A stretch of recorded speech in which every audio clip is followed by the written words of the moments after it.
We are literally having the most chaotic setup we might have ever possibly had. And this was after me successfully getting everything plugged in and set up early. And we're still... Tonight it's Alexis. And for those of you who might not be familiar, you can head over to YouTube and Twitch via the link in my bio, and you can see all four of us talking live at once. But here you can hang out with Sly and I, and then if we're ever quiet, it's probably because Marissa and Alexis are talking on the other live. Can you fix me, Missa? And they're really trying to figure out. I was trying. What? What is happening over there? I'm live, but I don't know how to find Missa. Hold on.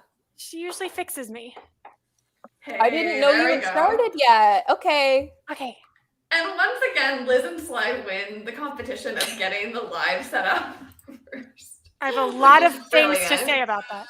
Every week, I forget to set up my Do Not Disturb. So, who's really winning? Because it's not me. We're all going to have a rough go tonight, methinks. I also want to let everybody know that I am not reading the comments tonight. Marissa, Alexis, and Sly are going to be reading the comments. Hello. Love you so much, Danielle. Thanks for coming and leaving some likes. I'm not reading the comments tonight, except for that one from Danielle, because I saw it was Danielle. No, Danielle wouldn't spoil anything for me. I have not seen Spider-Man yet, so if you want to be a jerk and try and spoil the movie for me, it's not happening. We banned a bunch of words on the TikTok live. Marissa and Alexis and Sly are going to be reading your comments on YouTube and Twitch for me, just in case anyone comes in and tries to talk Spider-Man. This is a non-Spider-Man live, okay? Let's help me enjoy this movie. But it is... Hello. If you want to talk about Spider-Man, you can say anything you want in my live. So if you're on Liz's TikTok, you can come to mine and say anything you want about Spider-man, just not on You guys on TikTok. Go watch with Marissa and Alexis. Talk about Spider-Man. It's not happening on this one. Hello. All right, so let's talk Hawkeye, though. And hello to everyone. I'm so excited to be back after watching with you all last week. I very much did not have a voice. I still do not have much of a voice. I have not spoken this much in 2 weeks, probably. So we'll see how chaotic it gets by the end of the 2 hours. But I want to say hello. Why don't we all take a quick second and say hello and introduce ourselves, which I realized last week is something we don't normally do. We just start talking in the hopes that people remember who we are. I'm Liz. I'm producer Liz. I kind of run everything happening technically here at Stark Radio. And these are all my lovely friends that co-host every week with me. Sly, do you want to go next since you're like next on my screen? Okay, hi, I'm Sly.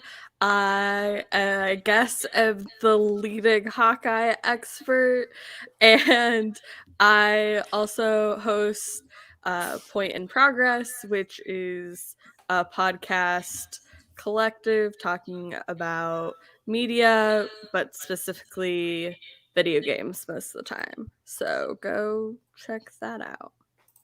Love. Alexis? Me? Okay. I'm Alexis. I'm a hot mess tonight, but I usually talk about comics, and I've done a couple of these shows with Liz talking about representation in media in the MCU. So, yay. That's me in a nutshell. Yay. Me, right? Yeah. No, you're not allowed. And we're not introducing Marissa tonight. No, I'm kidding. That's fine. That's fair. I'm Marissa. I'm at Miss Obavista. I invited myself onto this show. What if? So I could talk about Rogers the Musical, and I've never left. And we've tried to kick her off every week since unsuccessfully. I'm kidding. We just say you sending me the link.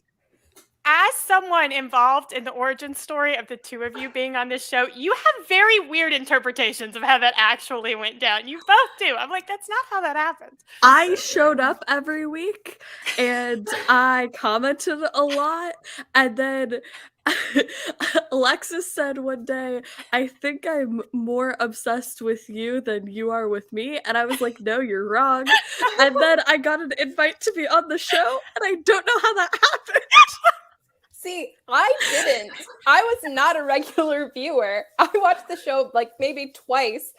And then Liz was talking about how they were going to dedicate an episode to Rogers the Musical. And I was like, oh, I will absolutely be there for that. And then she was like, do you want to be on it? And I was like, I guess. Meanwhile, I'm in the chat like, I've been trying so hard to be friends with Missa, and I don't think she knows who I am, and she's going to be on the show.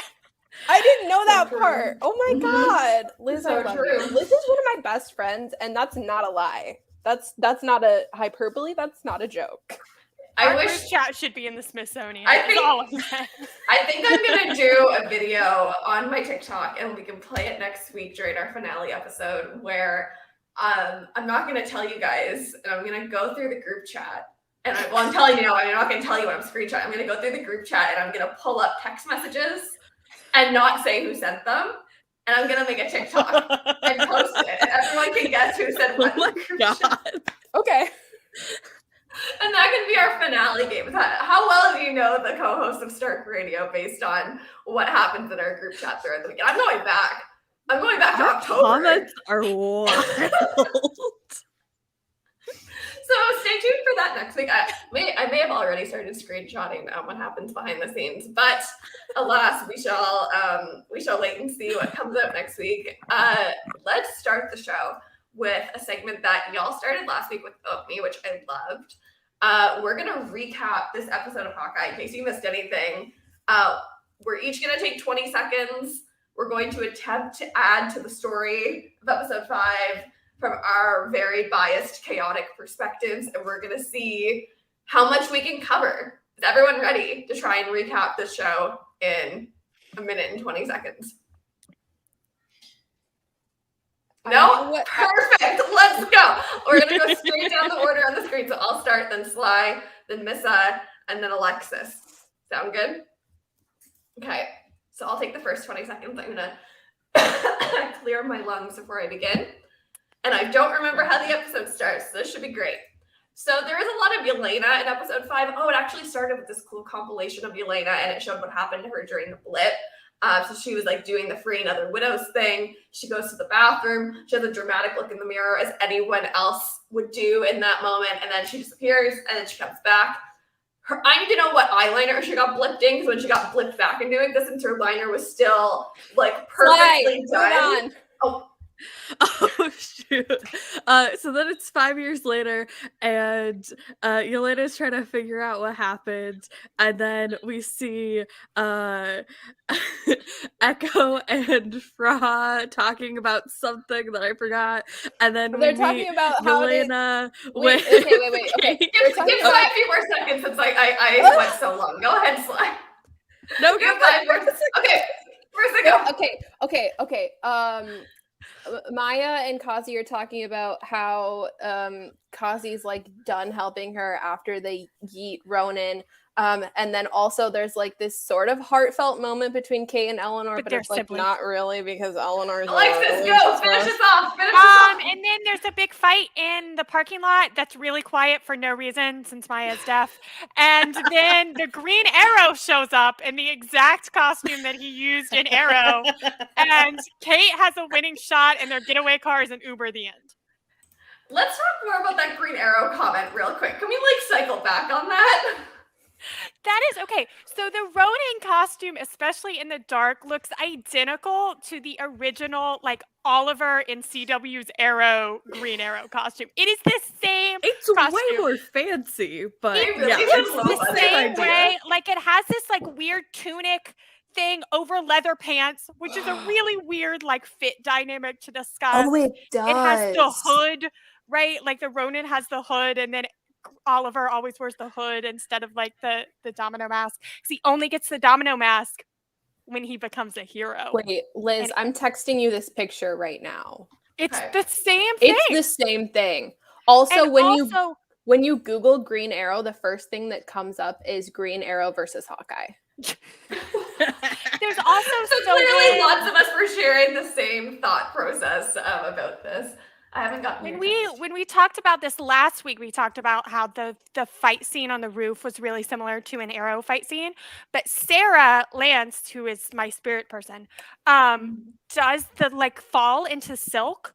Like that's her signature throughout Arrow and Legends of Tomorrow. And then in this episode, Yelena does the fall out of the window with the grapple. It's the same thing. JJ is here on YouTube, and he Hi, says, JJ. Sorry. Liz is not JJ will reading. support me. Liz is, yes, he says, don't fix what isn't broken to me. I liked it. Liz isn't reading any also comments love tonight. Yelena in this episode. Amazing. We could spend another hour. Hold on. I'm just pulling up that photo that you sent. 1 second, folks. Here it comes. You're so accurate. Liz and I are not Arrow familiars. Like, oh, hold on. Alexis Listen, and a Slayer. large portion of my life was based after CW's Arrow. You I'm know, ashamed to admit. I was originally a DC fan, right? I Some of us Right. experienced And it- we haven't held you to that Exclusively yet. glasses and bright lipstick for 4 years while that show was airing.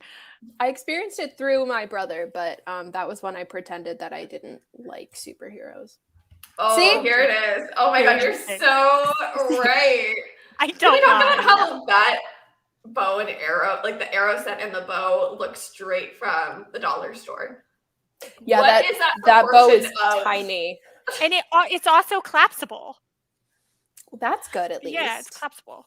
We love that. This looks like H&M 2016 to me. But Mm. in his quiver, all of the arrowheads can go on any of the shafts. Unlike this Hawkeye situation, where the shafts are important Right. and the arrowheads are apparently not. Well, something to keep in mind. Also, he looks like he's got the Bucky Barnes like comic accurate thing happening. with Yeah, the eyes. standard superhero. This is before he became a hero, he just spread green eyeshadow on his face and then wore the hood. That's very Winter That's when he was a Before. vigilante. He was a vigilante to hero. He was a hero after he fell in love. So at what point did he upgrade like the eyeshadow palette too? When he fell in love. When he fell in love, he switched to the He dominant. did a Tom Holland Zendaya moment. You know how he's had such a glow up since Yes. like they've been confirmed? That's what happened to this man. He got He jealous does. that somebody else was hitting on his girl Friday, and he upgraded the mask. Is literally how that happened. I could talk Well, about that's Tom one Holland's way. new hair for a long time. I think we need to have an entire special dedicated to Tom Holland's new hair after I've seen Spider-Man and we can talk about it, which do not spoil Spider-Man for me in the comments tonight. I'm not reading the comments in case anyone comes in here and We tries will to get fight you. bold. Liz, I know we were like, do we want to do a Spider-Man show? We're gonna have to do a Spider-Man show. I think we're gonna have to do a Spider-Man show, especially here's the tea.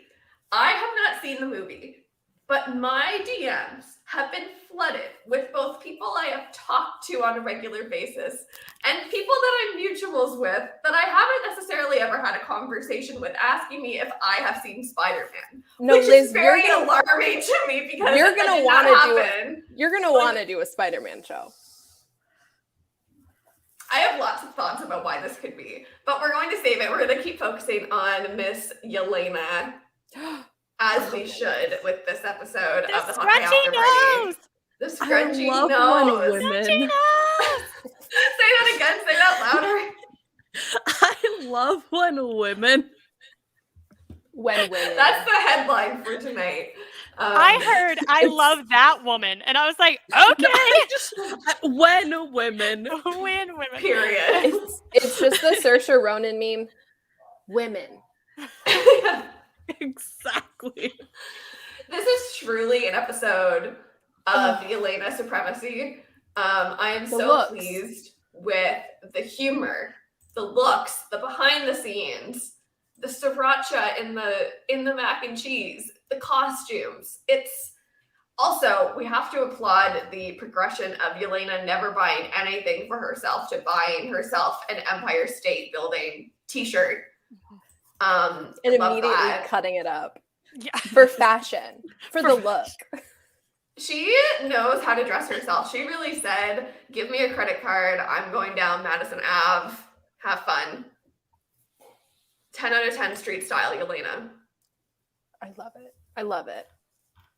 I really appreciate them carrying through her fashion from the end credits of Black Widow, because that to me was so important to see, like, from her being like, this is the first piece of clothing I ever bought for myself, to her being an absolute style icon in the end credits. I just need to know how she's traveling with all of this. Like, doesn't she travel light because she's like a widow and like on all these missions? Like, does she have a home base? Does she have like a Sex and the City closet? Like, what is her? Where is it all being stored? Every safe house has a different closet. Yeah. All of them. Yeah. Just all different styles. She really said, Val, I'll do any job you want so long as it funds my shopping addiction. Thank you so much. Yeah. As for the content from Yelena's episode, what did we think of the big sit-down girls' night? I loved it. Perfection. Alexis didn't, but that's fine. Okay, that's not true. That's false. I liked the spirit of the moment. I liked the conversation. It is just after that I have some issues. Well, speaking of having issues with it, this seems like the perfect segue to everyone's favorite segment of the show, which is when we go on some rants, we talk our shit. And in this case, we might not all be talking shit. Some people have some positive rants to share. But we're going to do our 30, are we doing 30 seconds and rotating? Is that how we'd like to do tonight? Everyone gets 4 turns? All right. It is the Rant Game. And I'm going to try and protect my voice a little bit, so I'm not going to be going first. Who would like to start us off tonight? Don't all jump to it. Marissa was like, I lost nose goes. So we'll start with Marissa, and then Alexis, and then me, and then Sly, 30 seconds apiece until we've all spoken 4 times. Are you ready to go? Sure.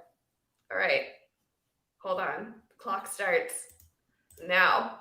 Okay, I actually have a positive rant this week. It's positive and negative in that this episode passed the Bechdel test 4 times. 4 times!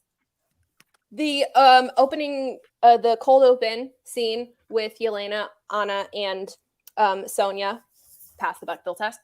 The conversation with Kate and Eleanor passed the Bechdel test. The first conversation with Kate and Yelena. Then there was a scene break. Then another conversation with Kate. My rant, as usual, is not positive. And my rant is about the fact that we need to stop trying to redeem Alexei if we're not going to make him pay reparations for the fact that he spent like a decade gaslighting his daughters, right? Like, the Black Widow sets him up as this man who either knowingly set his daughters up for abuse or was just so stupid that he set his daughters up for abuse. And then when he was reunited with them, decided to I'm revisiting a rant that I wanted to give last week, and it was mentioned last week on my behalf, but I really think we need to focus in on this point because it's clearly the pinnacle of the series. It's when Mrs. Linda says, I love you, and Mr. Renner hangs up. What the fuck? Clint? You're already missing Christmas, and you're not even going to return the I love you after she's holding down the fort for your children and helping them recover after all this trauma? Speaking of Renner, okay, this man is 50 years old, right? He's been working as an actor for 26 years. And how has nobody who has hired him requested he work with a speech something person? Because that man mumbles like no tomorrow. What the fuck? Okay, Kate and Yelena's second half of their conversation in Kate's apartment. Now, this you could argue is not technically passing the Bechdel test because they do talk about Clint, but I would argue that the center of that conversation is Yelena and Natasha. So the rules of the Bechdel test are 2 named female characters having a conversation about something other than a man. We got that 4 times in this episode. However, Where else have we gotten that 4 times in an episode in an MCU Okay, show? so then he's reunited with his daughters and he continues to gaslight them. And the only time he apologizes is essentially to himself because they don't hear him. Then he gets to fight in the final battle, right? Which was all he wanted, was to fight in this like battle and be a hero. And he gets that, right? And I did a video about this at the time, and about 70 to 80% of the people responded to me and said that I didn't get the joke, that he was funny, like he was a good, funny guy, and I was just being too hard on it. And the other 20% of people. You're muted, Liz. You're muted. I'm so angry that this man has the audacity to miss Christmas and re-traumatize his kids after breaking his promises once again. And yet he can do the bare minimum on the phone with his wife, who he's calling constantly to play the role of, I don't know, try to out guilt trip me over all the decisions I'm making, to which she literally has to say in this episode, like, you're not calling to ask for permission, you're going to do it anyway. He's ruining his marriage. Next. It'd be one thing if it was a character choice, right? But this man never knows how to speak properly. You see it in interviews, you see it in acting, you see it everywhere. This man just mumbles the whole time. And why? Why has nobody said you need to go to speech therapy? Because he cannot speak clearly to save his life. What's up with that? Okay, so like arguably, potentially one episode of What If passed the Bechdel test, but like not really, and it was only one scene, and I think they were talking about an alien. None of, maybe one episode of The Falcon and the Winter Soldier, none of Loki. That might not be true. Maybe like one episode of Loki, definitely WandaVision, and probably like 5 out of 27 movies. It's not that hard. It's not hard. And the other 20 to 30% told me that everyone understood that he was a bad guy and I was reading too much into it, which is clearly not the case, since the other 70% thought that he wasn't a bad guy, right? And the only reference we get to him in this episode is like, you should eat because my daddy says it's good for you, right? Which means that we're supposed to like Alexei because Yelena likes him, right? But we haven't unpacked any of the misogyny or abuse that like his character has embodied. You know that this man is not texting her I love you either. Like, we've seen his phone. Like, we've seen Kate try her best to communicate with this man. It leads to this bigger conversation around why Clint can't communicate to save his life and how Natasha put up with it for as long as she did. I know if it was Natasha on the other end of that phone, he would be ending the conversation properly. I think he really is a character who needs to value the help in his life more than he does. Go ahead, Slav.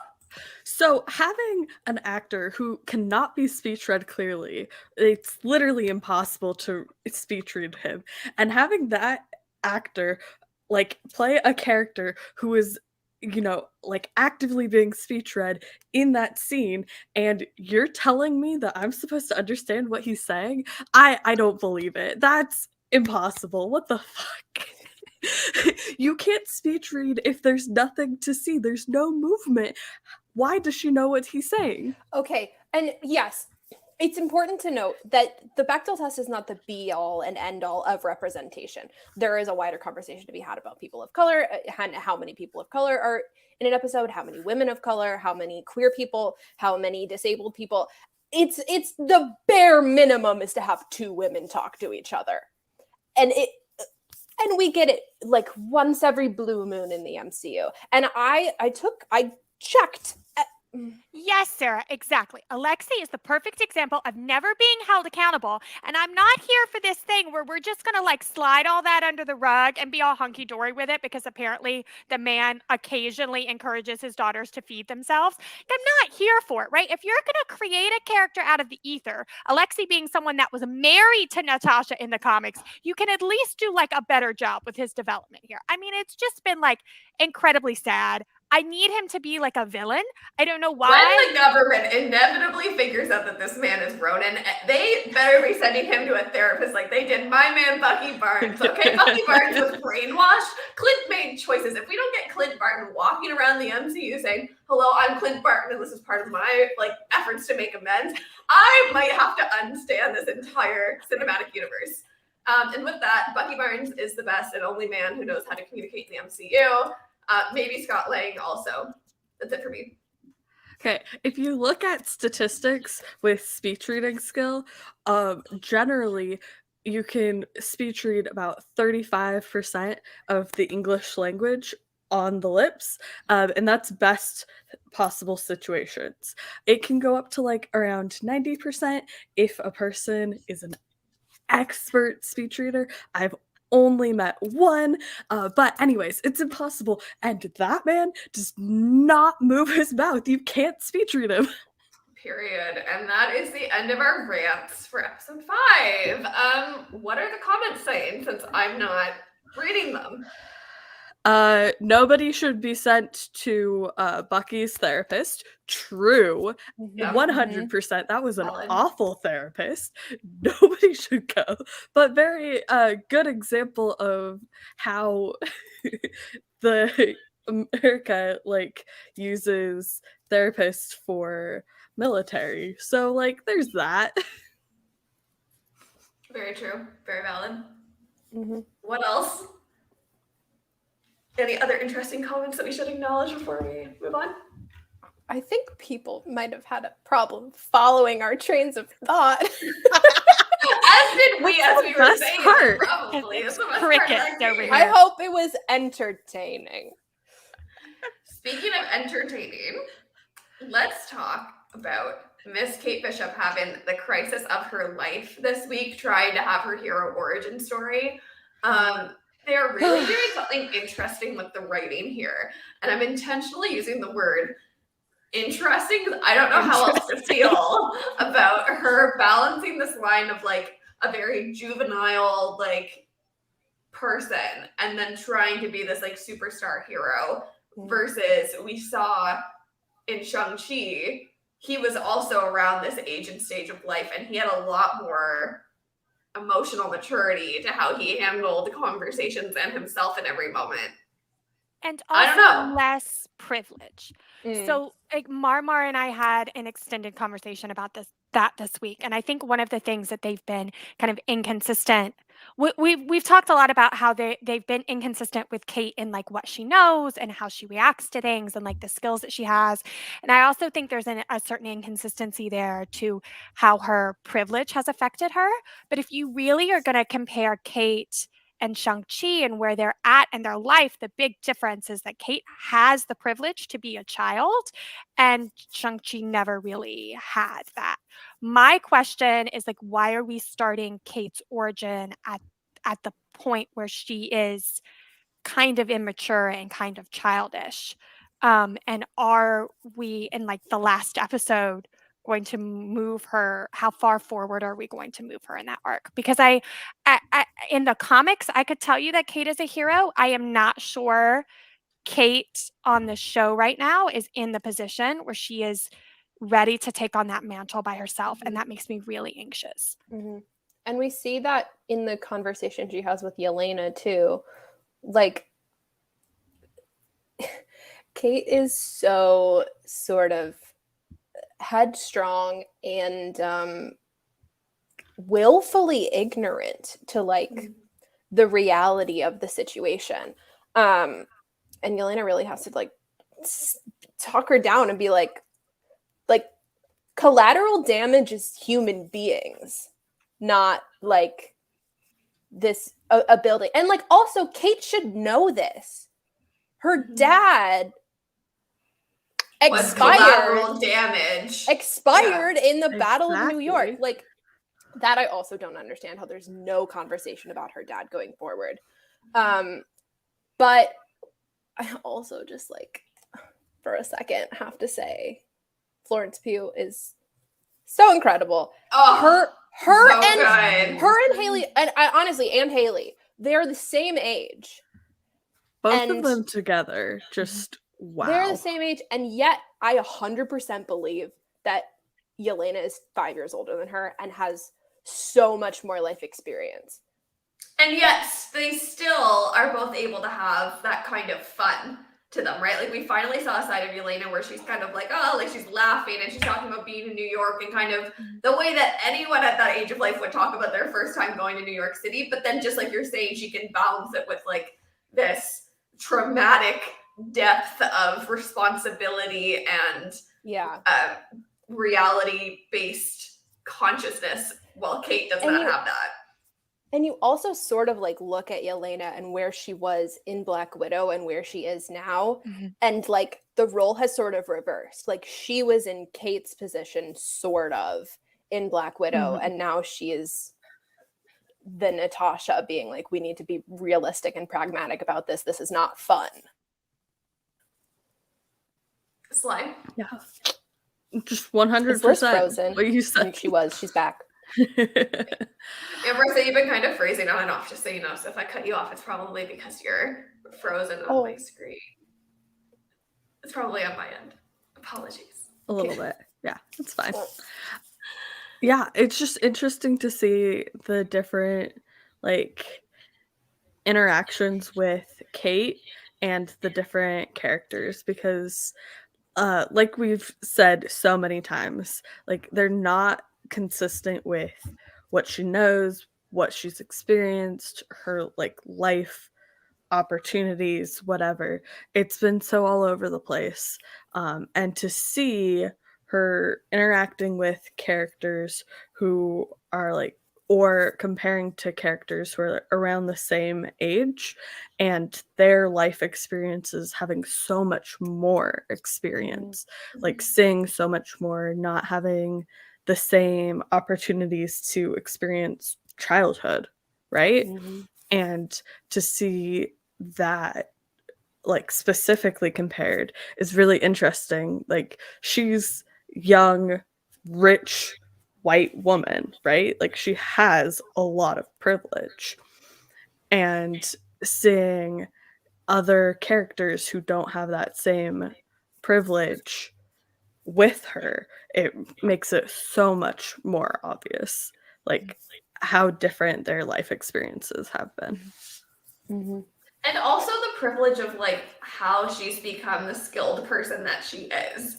And like all of these accolades they've shown, and like the training montage in the first episode that was supposed to be us looking at her childhood was through all of this like paid competitive work and training she was able to do.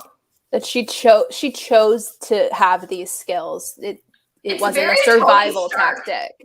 It's giving Tony Stark Iron Man, like only he had the money to make that suit.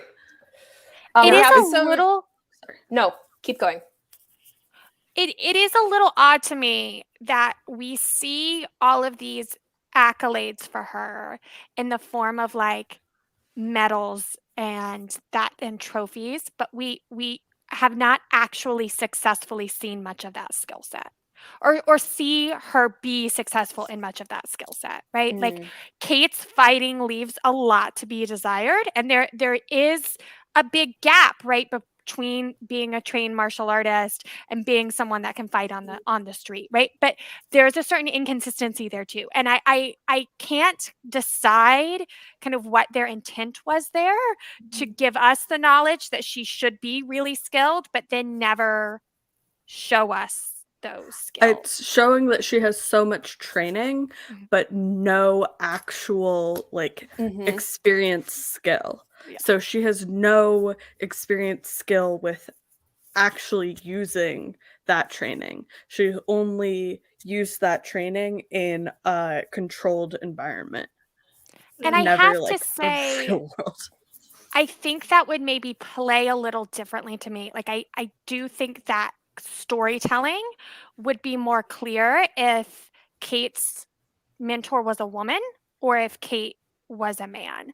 I think, ding, ding, ding, ding, ding. Yeah, I think the story gets like complicated and loses some of its nuance in the intentionality that she is a mentee of a more experienced man. I don't like that narrative. Yeah. We have some comments about this on YouTube. Shelby says, I expected Kate to be almost ready to be a hero by now with the development from the show, but she's still kind of clueless. Which maybe I- that's a reference to Yelena's outfit in Black Widow post-credit scene, where she's got kind of that, remember she's got like the yellow and black Just jacket? the clueless She's jacket, got yeah. the clueless jacket on. I don't and think then, it is. I just think that's a funny connection. Sorry, continue. And then JJ says, I wonder if it has to do with how they're planning the whole Avengers team, how she intersects with Yelena, Cassie, America, Tommy, and Billy. I will say I agree. I think they're setting that up to be some sort of narrative. I think the issue again is that Kate's narrative is specifically told in comparison to an older, more experienced man, right? And most of the Avengers that we have left, if not all of the Avengers really, are older, more experienced men. So if where the MCU is going with this is to take a diverse young Avengers team that's diverse in its sexual orientation and its gender presentation and its ethnicity and, you know, whether there are men or women on the team, if they're going to give us this really diverse team, but only show us their power in comparison to a team of largely straight white men, I have some anxiety about how that message is going to be played out. I think that narrative plays really well if your Avengers team is as diverse as it was in the comics at the time they introduced the Young Avengers. But it's not in the MCU, so that narrative kind of becomes compounded. I'm not saying that's not what they're doing. I think it is, but I think it is problematic. And the only more senior, I don't mean senior as in as in women we are being introduced to who are new to the MCU, who are not like framed to be in this Young Avengers, are all going into this villain trope. Like every single one of them. So we're not even being introduced to potential new mentees who can come in and kind of fill some of those gaps. Not one of them, including, and I become more and more disappointed by the day, in Sharon Carter, right? Because that's someone who could, not my pick necessarily, but could have at least said, you know what, I am not a super soldier. I was not born with the ability to do magic or turn into the person with the ability to do magic. I'm just someone that's smart and that learned as I came up the ranks and can kind of share that now with these new folks coming in. But we're not even going to get that minimum met. All of the women are becoming villains. Like, what does that tell you about the stories going forward? Yeah, we're getting such a diverse phase 4 of Women mean being ladies. evil, yeah. I say all the time that really is part of the MCU storytelling problems issue, and this is something that happens in Black Widow comics as well, which is usually the framing with which I speak about it. But it's a saturation issue, right? I don't have an issue with women being villains. I have an issue with all of your women being villains. And I think in response to your point, Liz, about Sharon, in Sharon's story, we're seeing a woman who worked really hard, who had this strong moral and ethical compass. She worked her way up the ranks. She made calls in, what's the word I'm looking for? She made calls that were different from her superiors, right? Against her superiors. And now she's a villain. So like the woman that put all the work in, like the strong woman. Yes, it's now whatever. I want to address JJ's comment. It says, do we think the same mentee problem will happen with She-Hulk? Yes.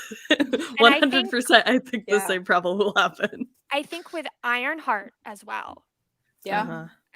Because a lot of the commentary there seems to be like, well, Tony should leave something for her so that she knows how to be Ironheart. And it's like,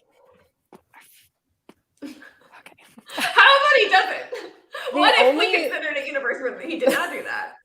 How about Rescue? How about Pepper becomes Rescue and she works with Ironheart? How about Ironheart, who is a genius at the age of 16 and graduated from MIT before Tony does? How about she just figures it out on her own? If anybody, can I make one snide comment before you jump in? Oh, I was going to make a snide comment. Okay, you please do your snide comment first, and I'll jump in with mine. If anybody should have expired in Endgame, it should have been Pepper, because Gwyneth is not showing up again.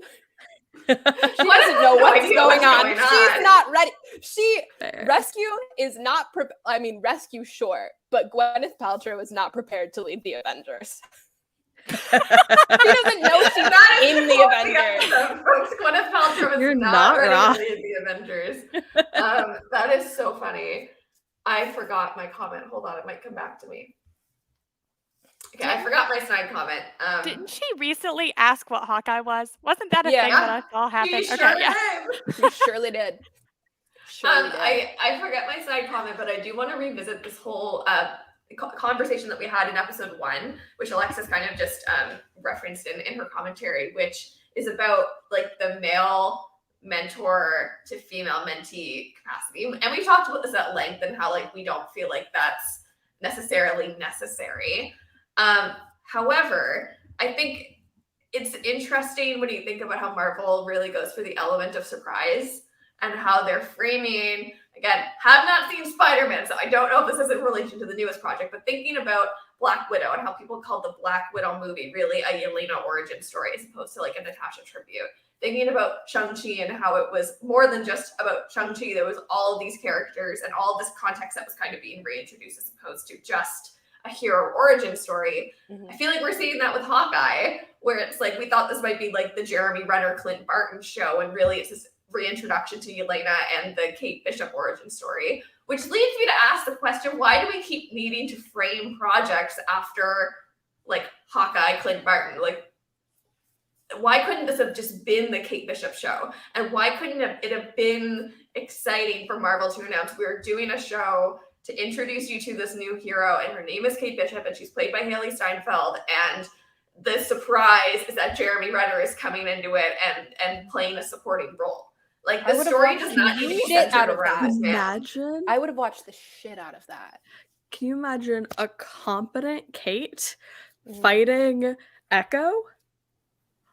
Oh my god. It would have been everything I have ever wanted. Like, And that's the story I wanted to see. We got a comment about that. Oh, yes.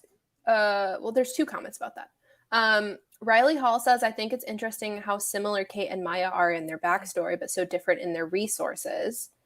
And then Shelby says, I would have liked it better if Kate was more skilled than Clint to an extent so she could pick up the mantle at the end while Clint retires, which I don't think is ready to happen. Well, and I think that the Echo and Kate comparison is really something I'm going to keep thinking about, right? And it's really interesting. And what I think I find fascinating in the show is that Echo and Kate are also similar in that they're very skilled women who suddenly are not skilled when they have to fight against men, which is endlessly problematic to me, right? Like, these are both women who have all of these accolades, who have all of this training that, quite frankly, we have not seen Jeremy Renner have. I do not know what I'm sorry, I do not know what Clint Barton as Hawkeye's training was. I know the training that Kate had, and I know the training that Echo had, right? But suddenly, when their opponent is male, they're losing, and they don't have any of that. It's giving big woe is me energy. It's giving big MJ in, I keep referencing Spider-Man because I want to see the movie so bad, so I apologize, but it's giving big MJ and Tobey Spider-Man when like all she can do is flail and scream in like those first 2 movies, and yeah, that's what it gives. Like, and I think this project felt to me from the beginning, and I could be wrong, Marissa is my media studies person, so correct me, but that this series seemed to be framed as, we're introducing a female hero and we know a large population of our fan base are going to be uncomfortable with it. So we're introducing her under the male hero to let you know that he's supporting and okay with her, right?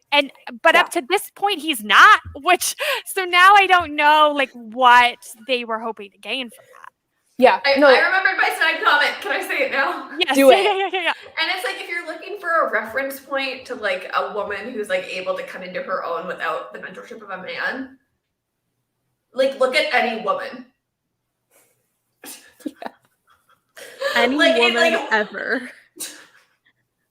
There are many, and there are many women who have men in their stratosphere who claim the title of mentorship over their success. Taylor Swift has spoken about that in length, about how there are so many men that have tried to claim her success when they haven't done one note in a song, one lyric to a song, one idea construction that led to any of her success. And in most situations, a male mentor is a hindrance to a woman. Tea. Like, they just get in the way. Or they're mansplaining and thinking they're teaching. It's like, you didn't even give me the opportunity to show you that I already knew this. That would have been a moment I would have loved to have seen between Clint and Kate. It's Kate being like, actually, like, your moves are outdated. Let me show you what, like, the new street style fighting is. I think you made a really interesting comment about how Clint is not supporting Kate, because that is Marvel saying that, or I guess not directly saying, but perpetuating that idea that, you know, the dude bros are already thinking that she's not good enough to become Hawkeye, right? And they're just perpetuating that. They're not doing anything to change that narrative, right? So that's where, like, my biggest issue with that dynamic with a older male, like, mentor and a younger female mentee, right? Yeah. Like, you're continuing to push that idea that your fan base already has that perspective, and you're not doing anything to change that. Something that I'm going to be watching for in the finale, like, based on what you're saying, is the justification of the hit on Clint by the mom, right? And I really want to understand the dynamic of, like, why she is not supportive of Kate, like, using all of the money and time and training that she's put into making Kate the superstar that she is, into doing something good for the world under the mentorship of the person that she's been looking up to her whole existence. Like, that's clearly something that the mom is aware of. So to me, there needs to be, and I hope that there is something bigger in that justification of why, like, Clint's gotta be expired for her to fulfill whatever she's doing with Kingpin, which we should talk about soon.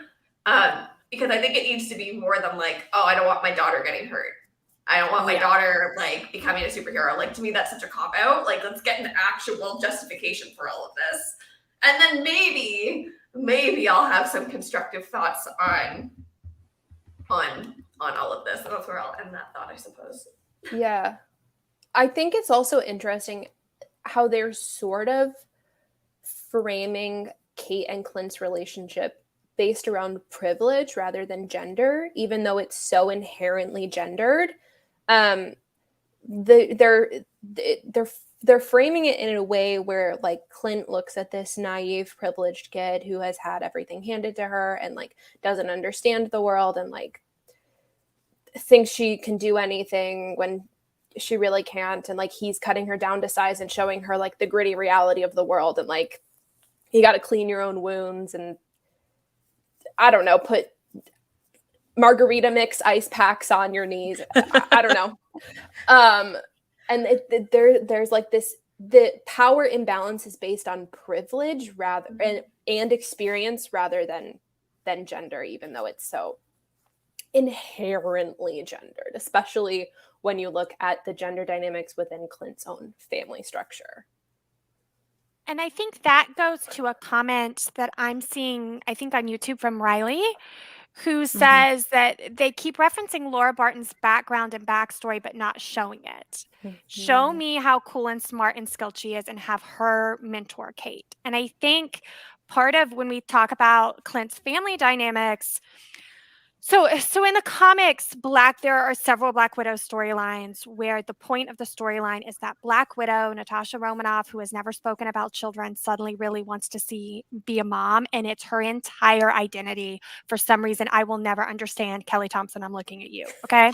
And, like, the thing that comes with that, though, is that the comics really tell this story of, like, Natasha can be a mom or she can be an Avenger, but she can't be both, which is bizarre to me because we have Avengers that are dads, but we can't have an Avenger that's a mom, right? And I think with Laura, they're giving Laura this really cool skill set, and she's a mom, and it would be great to see her use those things together, but instead she's using her skill set only to support Clint in a way that implies that she's almost hampered by him, right? Like, this episode to me specifically, and correct me if I'm wrong, because this may just have been my interpretation, but this episode specifically came across to me as Laura is stuck at home to support Clint's career.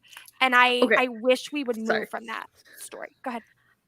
Imagine Hawkeye and the full family goes to New York to see the play, right? All of them.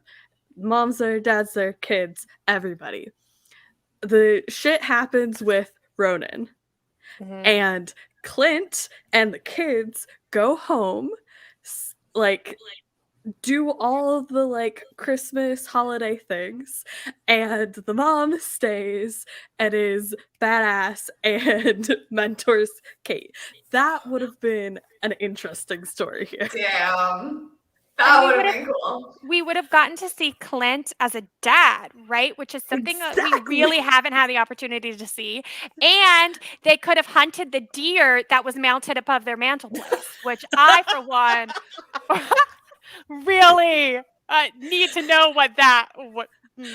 Alexis is stuck on this. That was the intern of the week to me. Was like the poor guy that went to Hobby Lobby to buy that deer head. Like, what is happening? Seems like something they found. I'm obligated to say, fuck Hobby Lobby. Yeah, fair. I also, just going back to the premise of like how the role reversal would have looked. Like, I would have loved, right? She picks up the phone to call to talk about, oh my God, they still got the suit. Oh my God, all this is happening. And it cuts to Clint in a Christmas sweater, like doing the cookie baking. Like cut to Clint, like in the middle of the movie marathon with like a Snuggie on that's got like the Avengers on it or something, right? Like that would have been funny. And him being like, well, you know what you got to do, right? Or like, oh, like, well, you remember Nat's move. Like, to me, that whole dynamic would have been so funny and fulfilling.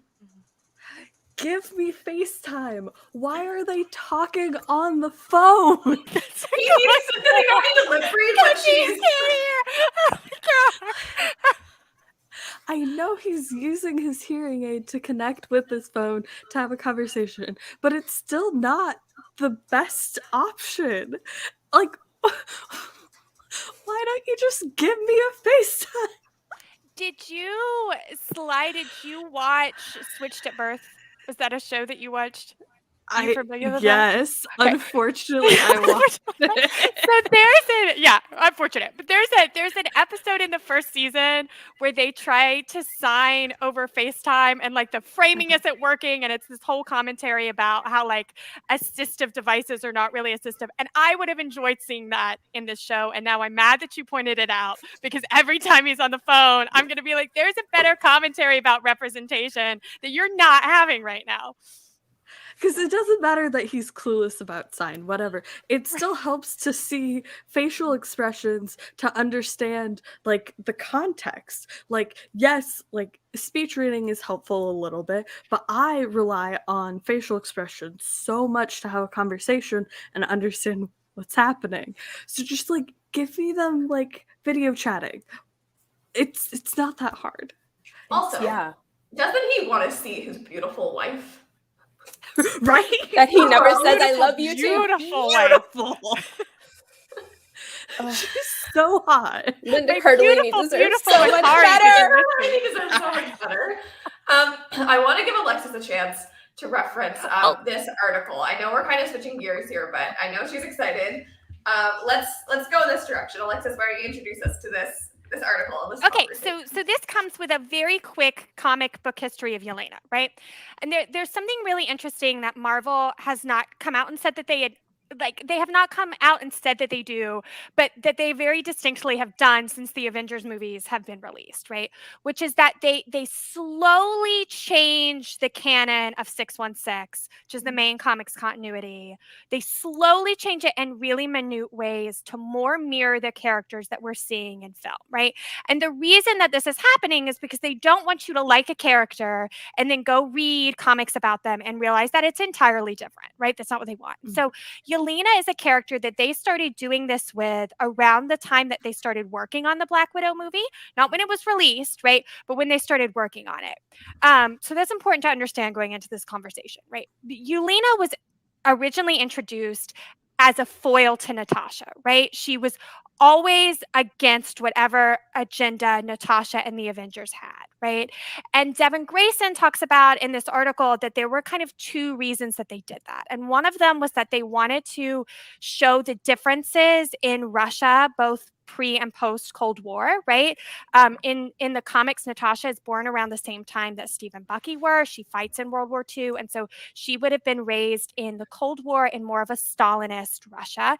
Yelena was not, right? Yelena was raised in post-Stalinism. And so the commentary here is supposed to be that Natasha was indoctrinated to loyalty and thus inevitably would have chosen loyalty to somebody else, which is why she defects to America. Whereas Yelena had never been forced right into that loyalty. So she chose loyalty to Russia, to her home country, right? And the other commentary here was supposed to be that Natasha and Yelena are essentially the same people. They do the same things. They lie and they steal and they unalive people, right? But as readers, largely from America, we think that Natasha is good and we think that Yelena is bad. And the reason is that Yelena is Russian and Natasha is American. Right. And we are hardwired to think of America Russia as bad. good. Right. America Yeah. good. Russia bad. Capitalism, communism. Right.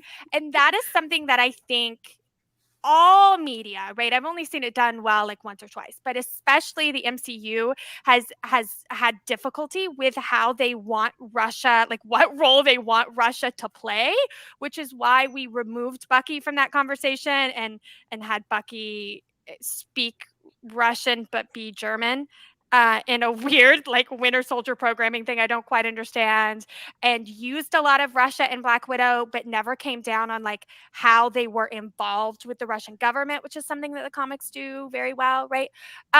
Later in the comics, around the time we started working on Black Widow, Yelena defects to America and she becomes Natasha's sister, even though that was never the setup. And the only differences between them is that Natasha is very American and speaks fluent English and speaks it in a very Americanized way, and Yelena doesn't.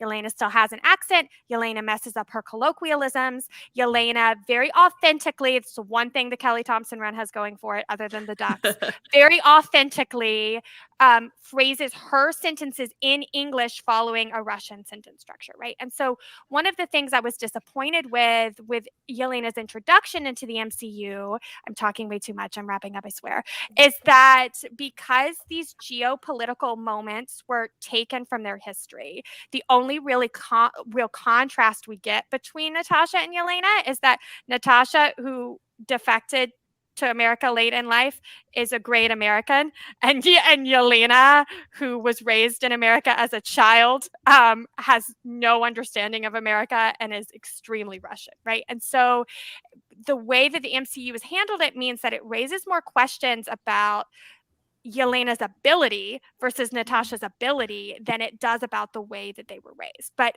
this article is linked in my bio, and I have a couple other articles. One I'm trying to find an English translation for it that will be linked in my bio as well if you're interested in that commentary.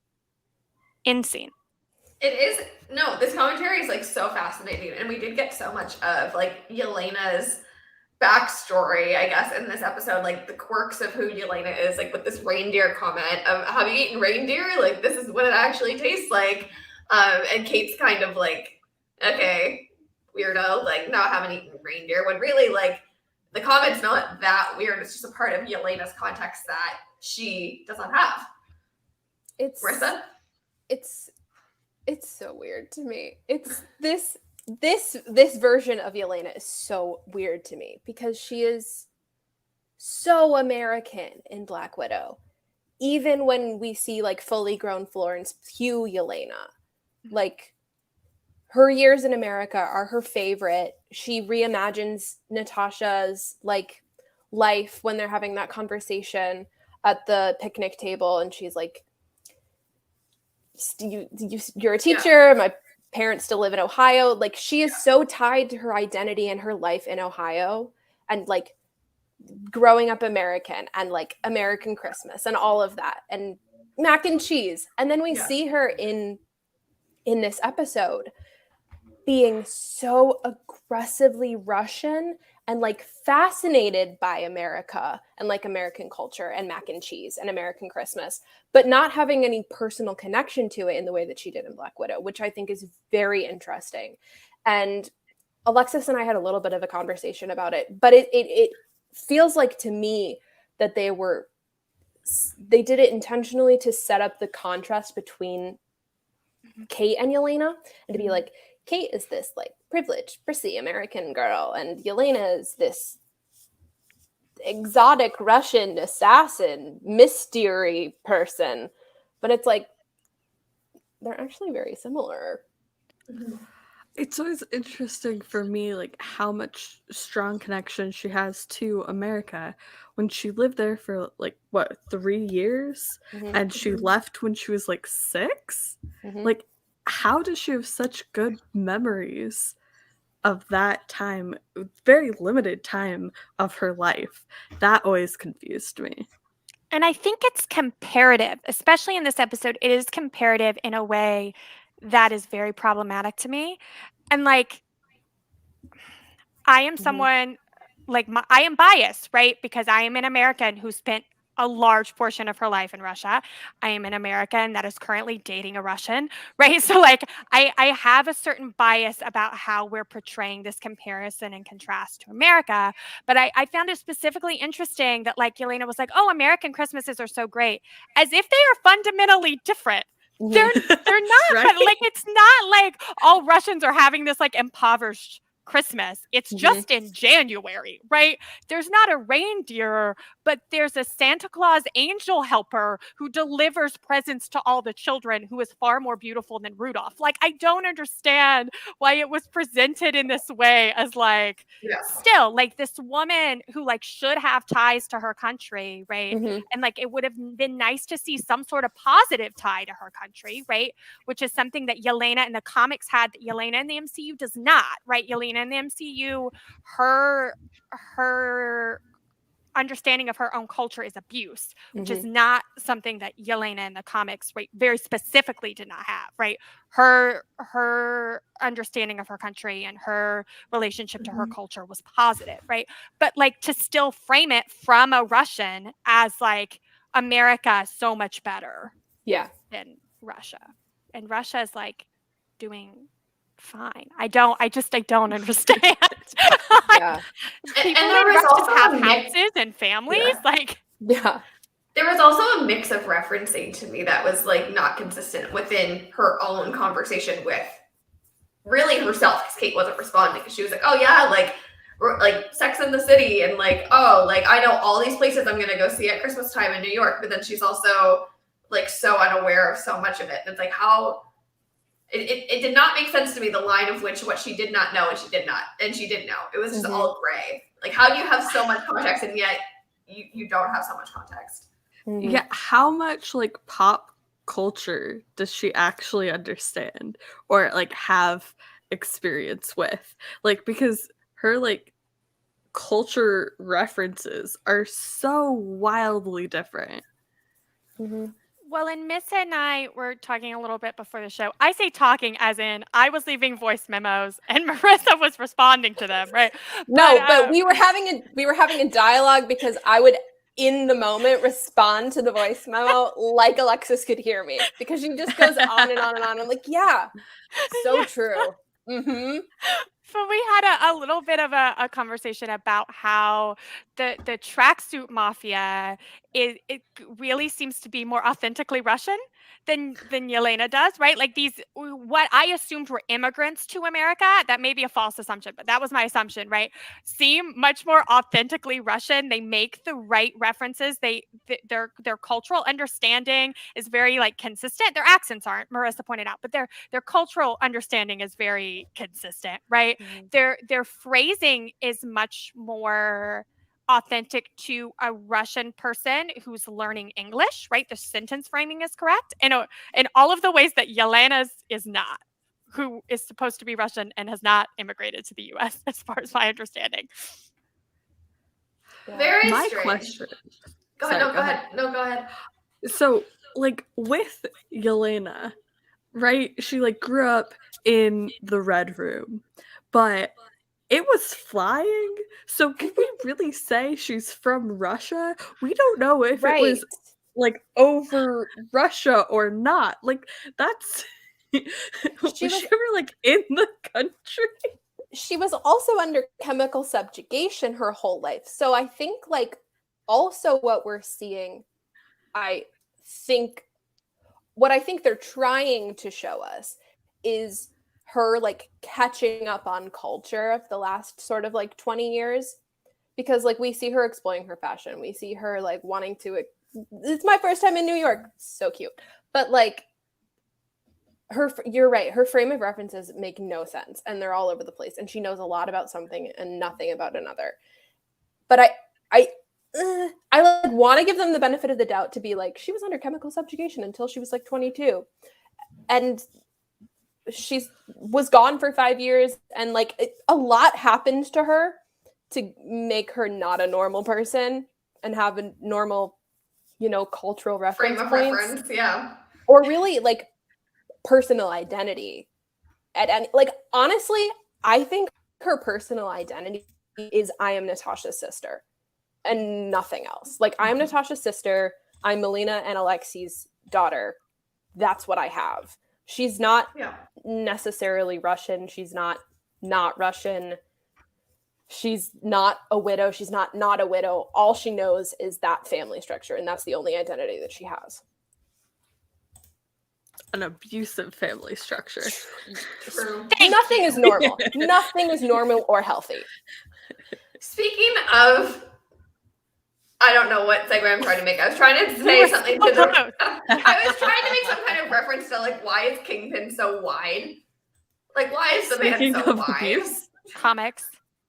Yeah, because that's like I'm thinking like in Into the Spider-Verse when like Kingpin and like you only see how he's like the widest man in existence, but I don't know. Me of, is JJ still here? I feel like this is a JJ reference, but like Batman in the animated comic or the animated shows were like the only way they knew to draw that he was strong to draw was that his shoulders were like bigger than my house. Yeah, exactly. It's every like, time. Bruce Wayne is strong. Look at his shoulders. Like he only knows how to do arm day. Exactly. Yeah. Let's talk about Kingpin. All shoulders, no waist. Triangle body, we love. So Kingpin's coming back, I suppose, is the right way to frame that. How do we feel about this? Who would like to start? Who has watched Daredevil? I have watched both the show and the movie. Oh, if bless you want to know heart. my thoughts, okay. Our episode about the movie was very fun. Please go watch that. MC University. We had so much fun.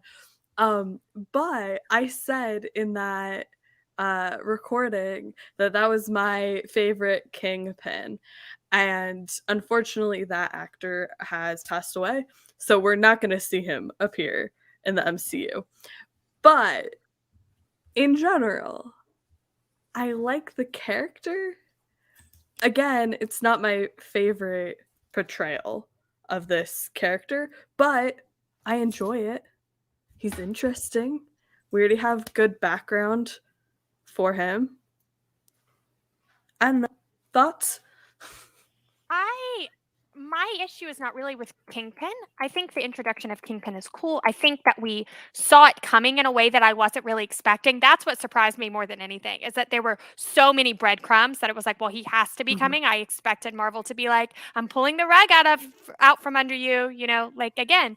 But I had hoped that the story about Echo's father, I had hoped that story was going to be different than it was in the comics, just because I wanted to see a difference, right? I just thought it would be interesting. And so now I'm a little worried by how closely they're sticking to the comics, if the show is going to start to become predictable for those of us that have read them in a way that Marvel has typically strayed from. That was kind of my only hesitancy in Kingpin's introduction.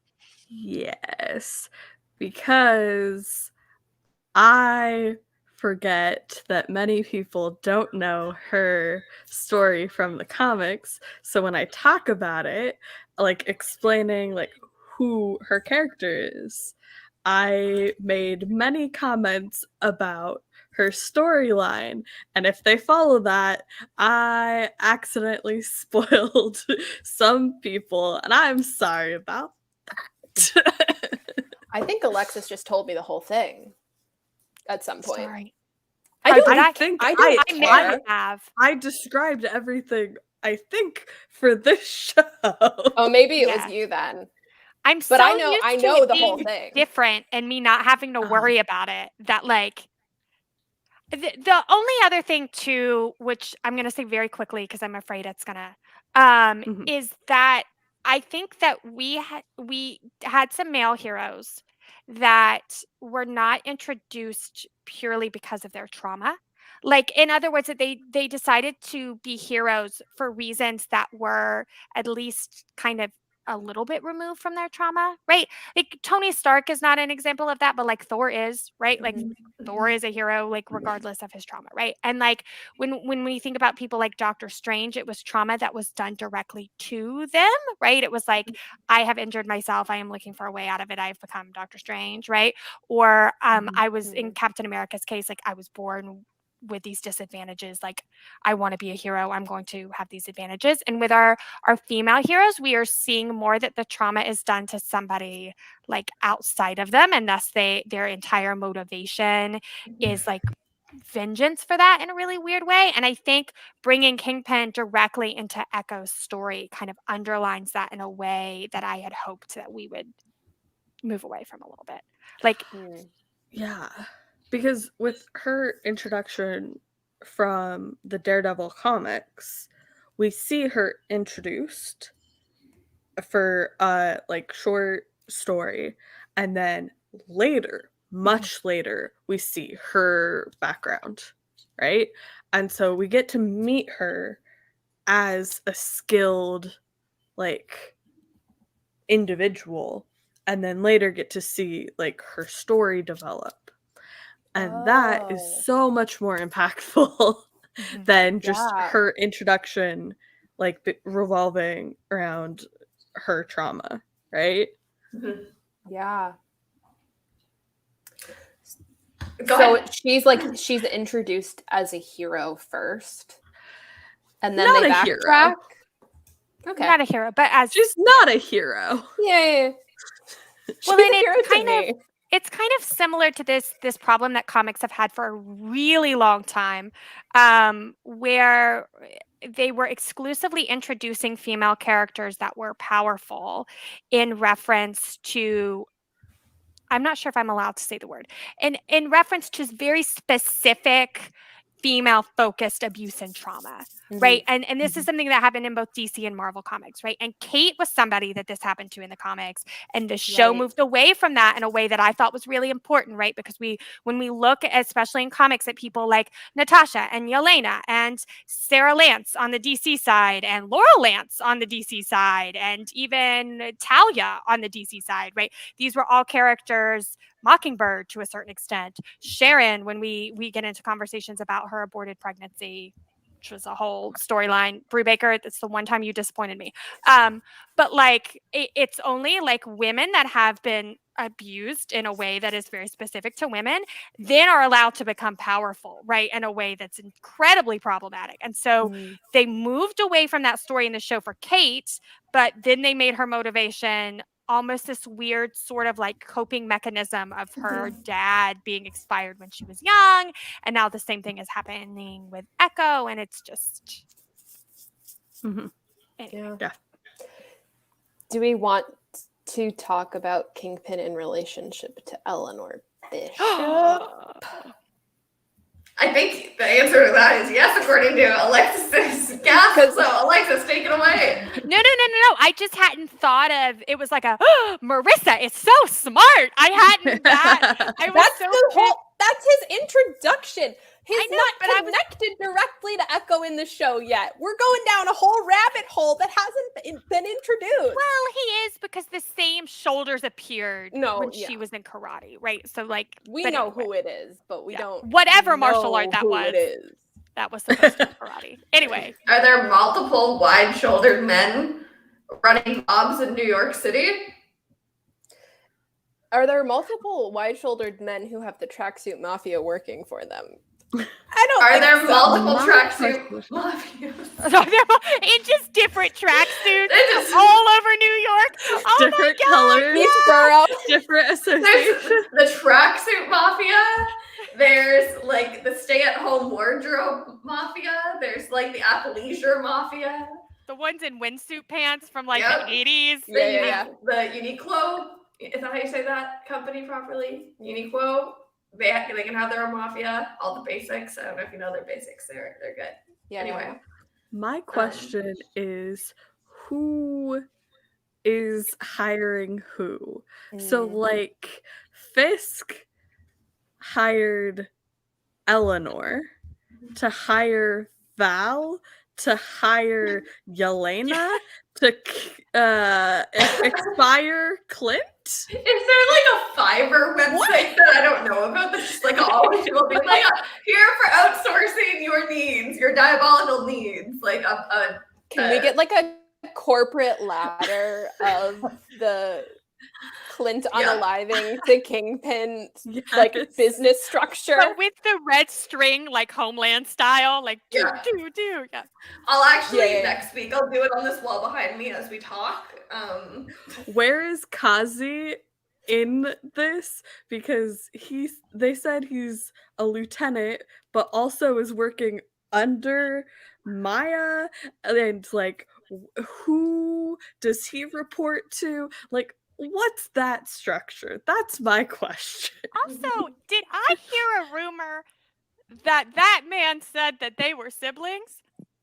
That was their Like, dynamic. They're they not grew actually up together. They That's grew up their together. dynamic. But he sees her as a sister? Mhm. Did That's what everyone he said. read that scene that Nope. way? Okay. That's what he There's said, some though. weird sibling stuff going on in the MCU between Loki and Liz, Sylvie. we need to move on. We need to move Let's on. move on. I want to talk about a character that we have not dedicated any time to, and I think that that's honestly horrible of us in this entire show. We have yet to give Grills the moment he deserves. This is I'm a character scared for from Grills is scared for awesome in Grills. this episode. He really was. Good for him. Good for him. Giving us Let's normal talk people about representation.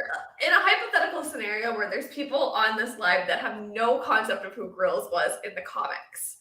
What should people know about Grills?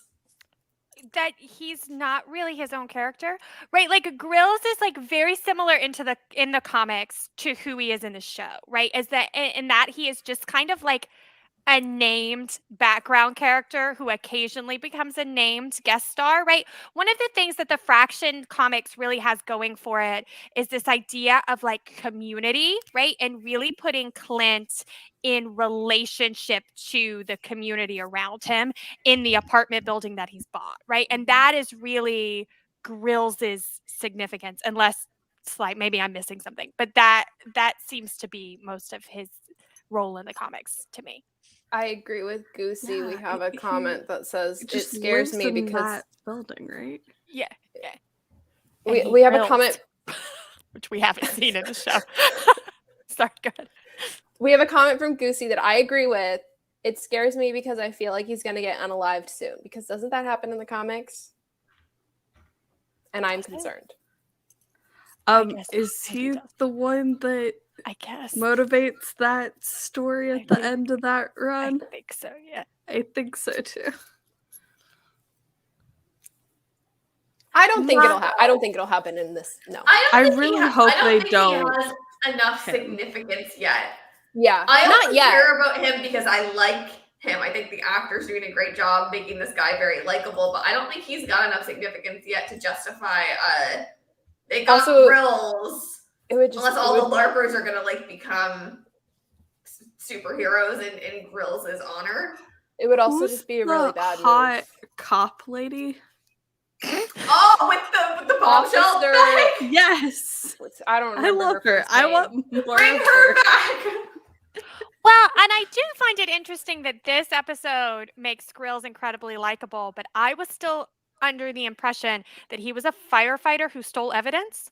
Yeah. Is that Yeah. not a thing that happened? Right? So That's He true. didn't Right, even steal evidence. He just straight up stole from the scene of the fire. yes. It's Yeah. not So, like- evidence, it's just the victim's belongings. These very likable True. LARPers who are largely people of color who are working as first responders are also all thieves in a way that I have not gotten past. Yeah, that's Yeah. a very important conversation. Pizza and also, or no pizza? there was this I'm gonna butcher it because now it's a few episodes ago and my mind is a bit mushy because I'm still getting over this cold. But when Clint approaches the LARPers in the first place to get the evidence, right? Uh-huh. And she just, without hesitation, is like, yeah, what do you need? Sure. The cop? No. Right. Yeah. Like, why are you just so willing to go? I mean, on it with is Clint Barton, so maybe there's supposed to be a bit of like that you're an Avenger, like it must be for the greater good. There's such an inconsistency, though, of who knows who Clint even is. Mm. Who knows who he is and who cares? Because a lot of people know who he is and don't care. Yeah. My Very true. job was to live in the shadows, except all of these obscure LARPers know exactly who I am. And also the man that owns this restaurant in downtown New York and this child at a Broadway show. But nobody in Times Square. Not a single Nobody in person. Times Square. Not the child that runs to archery hero Katniss Everdeen, who would have no idea who this other real world archery hero might be. Not the weird doctor that they went to. Mhm. The YouTube comment has a good point. It makes sense if they were responders during It does. the Battle of New York. Oh, Good on you, Goosey. That it makes. That is Yeah. a good point. This goes back to my biggest problem with the MCU right now and all of these shows, which I think I said every episode of What If, which is that it makes sense when we are giving our own context to it because we spend so much time thinking and consuming Marvel content. But to the average viewer, when you think about, when I say average viewer, I mean someone that doesn't do or tune into a live show every week Casual about Marvel. viewer. Yes, thank you. A casual viewer They who watch might have- it and they move on with their lives. Maybe they've seen Avengers once, twice on a hungover Sunday morning when it was on TV, right? Like the show is really perpetrate. I know that was a really deep cut reference to how much we all love the original Avengers movie. Okay, I love that movie. It was one of the last Marvel movies I watched. So Oh, it wow. was the last Avengers. I had seen all of the other ones and not the first one. And I watched the first one last, and I fell in love with that movie. It's really That's good. a really interesting way of like coming to that movie. I don't have a problem with it. Alexis really dislikes it. I That's don't not really have true. a problem with it. I dislike it equal to my general dislike to Okay, projects created okay. by a certain human Yeah, being. yeah. Okay. If But it's you on par with Age of Ultron? But Alexis saying No, I like it more than Age of Ultron. No, Okay, Alexis okay. saying she likes anything on par with her general dislike. That's all you need to know. That was the end of the sentence. I actually feel really bad right now because I'm like, I did like this episode. I thought it was fun. It was my second favorite episode. There were really cute conversations. I eat mac and cheese. I swear. Like I'm a good person. No, but we need the balance. We need the balance of me and Sly being like, everything is perfect, and you being like, no, it's not. Everything is No. We awesome. do need to hold shows like what we're doing here, I think, is proving that you can be a fan, casual or less casual, and you can be constructive and you can deep cut into what's being perpetrated by these performances, this writing, this horrible editing, which we haven't even gotten to how the bar is still so low for framing, which we'll get to next. And you can still call yourself a fan and be part of this community. So Alexis, you are a gold star standard of how you can be the most joyous, bubbly person on earth and really enjoy something and still hold space to hold it to the bar it should be held at. Hopefully that sentence made sense. And it was that Michael Scott quote, about finding your sentence along the way. That's what just happened in my mind as I was trying to say that. Is that The Office? Mm-hmm. I haven't seen The Office. Oh, okay. Yes. There's this whole bit about how you have to find your sentence along the way and you don't always know how it's going to end. But I do want to talk about the framing. Okay, we're not going to talk about what's happening in the private time backstage now. Thank God I swallowed my water. Oh my God.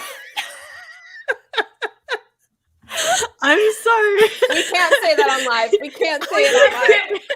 We're not gatekeeping. We just need to keep the lives running without There is getting a banned. long story there that Marissa and Liz need later that I feel like Sly has picked up on that you two have. So we'll get back to that. Okay, let's talk about framing. Sly made a really interesting comment before we started the live. Let's just very quickly recap what we have said in past episodes about framing. I'm not going to speak on behalf of all of us, but just if you've missed any of the commentary, you need them to understand what's about to be said. Sly, would you like to? In general, hire deaf directors of photography because hearing people are... Anyways, Period. If you're having characters who express themselves with a signed language, you have to know how to establish a shot with a camera that fully encapsulates the expression of that language. And this show has no idea how to do that properly. And every time we see a character express themselves with a signed language in this show, it is not framed, the framing is not appropriate. Here, we see a conversation with Echo and Kazi, and it's better a little bit. I could follow most of the conversation if I was paying attention really well. It was better. I got most of the information. Not great. Most is still not sufficient. Let's just make Most that is so not clear. full access. If you're creating a story with characters from a specific culture with a specific language, and you are not giving your viewers who are from that culture or that ethnicity or that language full access to those characters, you're not meeting the goal of your story. The goal of your story is to represent those characters for that group that they're from, not for the general public. You're not presenting those characters for hearing people to connect to. You're presenting them for deaf people to connect to, and you're not achieving that. And that's my biggest problem with the show right now. Sly, are you talking? They're relying too much with the subs and other characters to present the messages. 100%. Are you talking about both conversations? Because there were 2 signed conversations this episode, and one of them I noticed was a lot better than the other. The first one where he's cleaning her shoulder is the one that's really rough, and the camera is just not on half the time she's talking. But the one when they're outside and he's at the Jeep and the motorcycle is a lot better. Yeah. 100%. What about when Clint and Maya are talking and they've got this weird Don't get me started. down and he's up here and the so camera's awful. Also, I don't need a chin angle of Clint Barton. I just want to back off. You don't want just this? Get this from a bad angle and he's mumbling.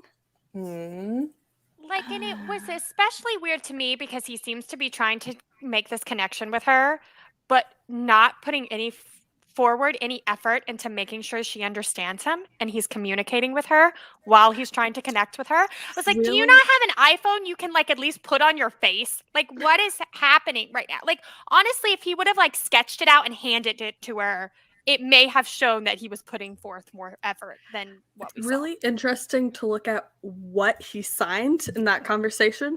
What was important enough for him to clearly communicate? That He did says a a lot. druid. Right. He Yeah. did a I druid. will never back off of that.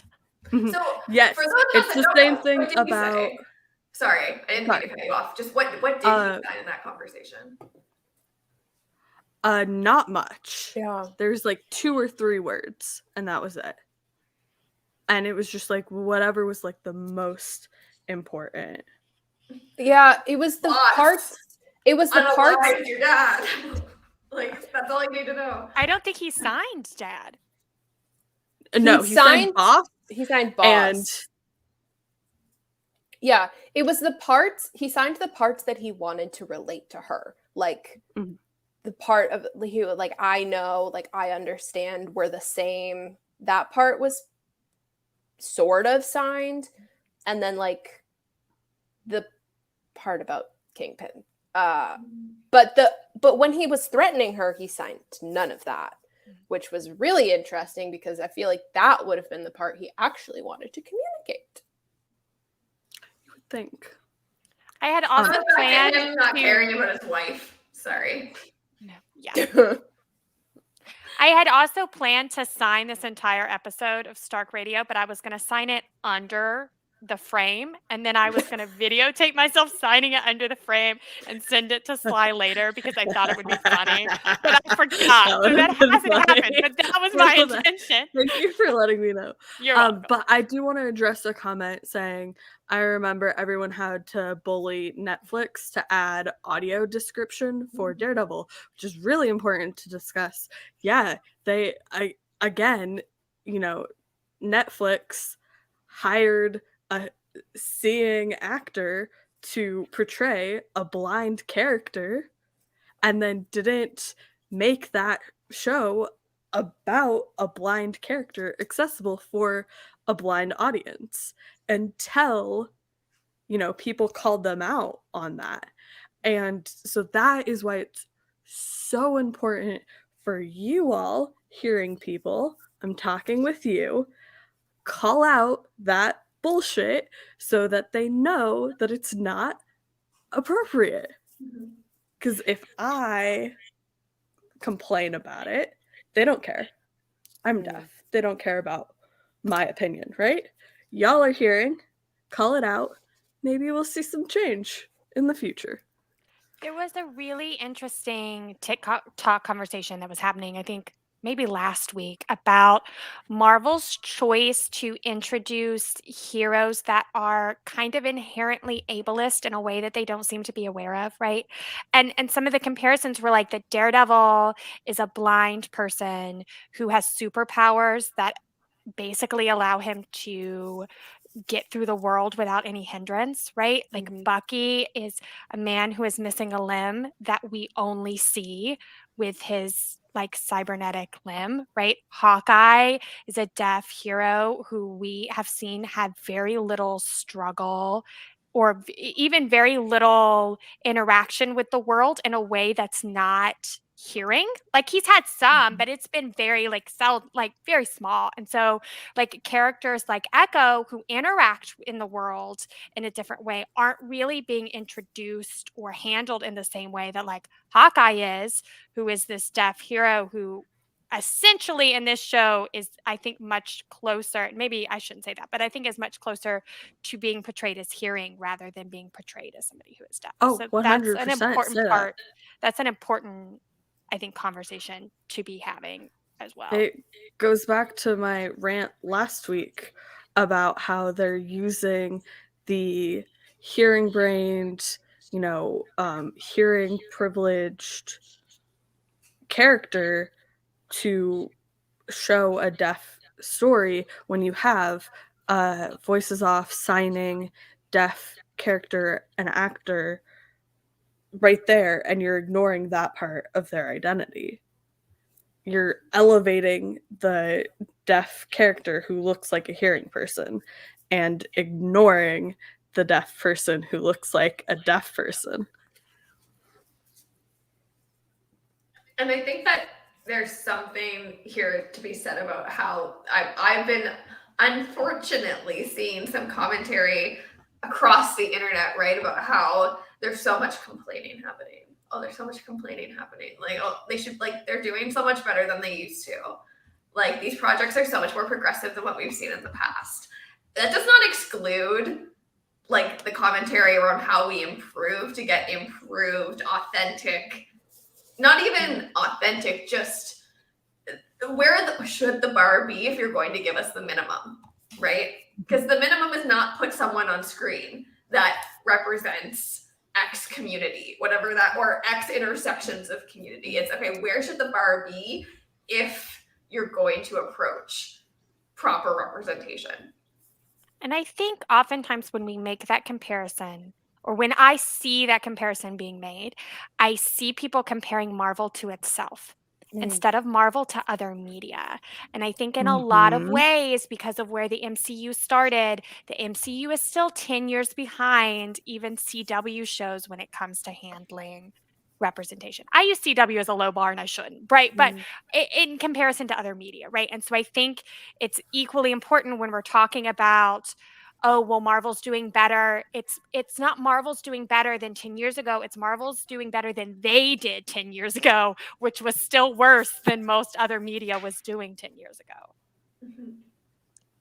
There's a comment for Sly about Coda.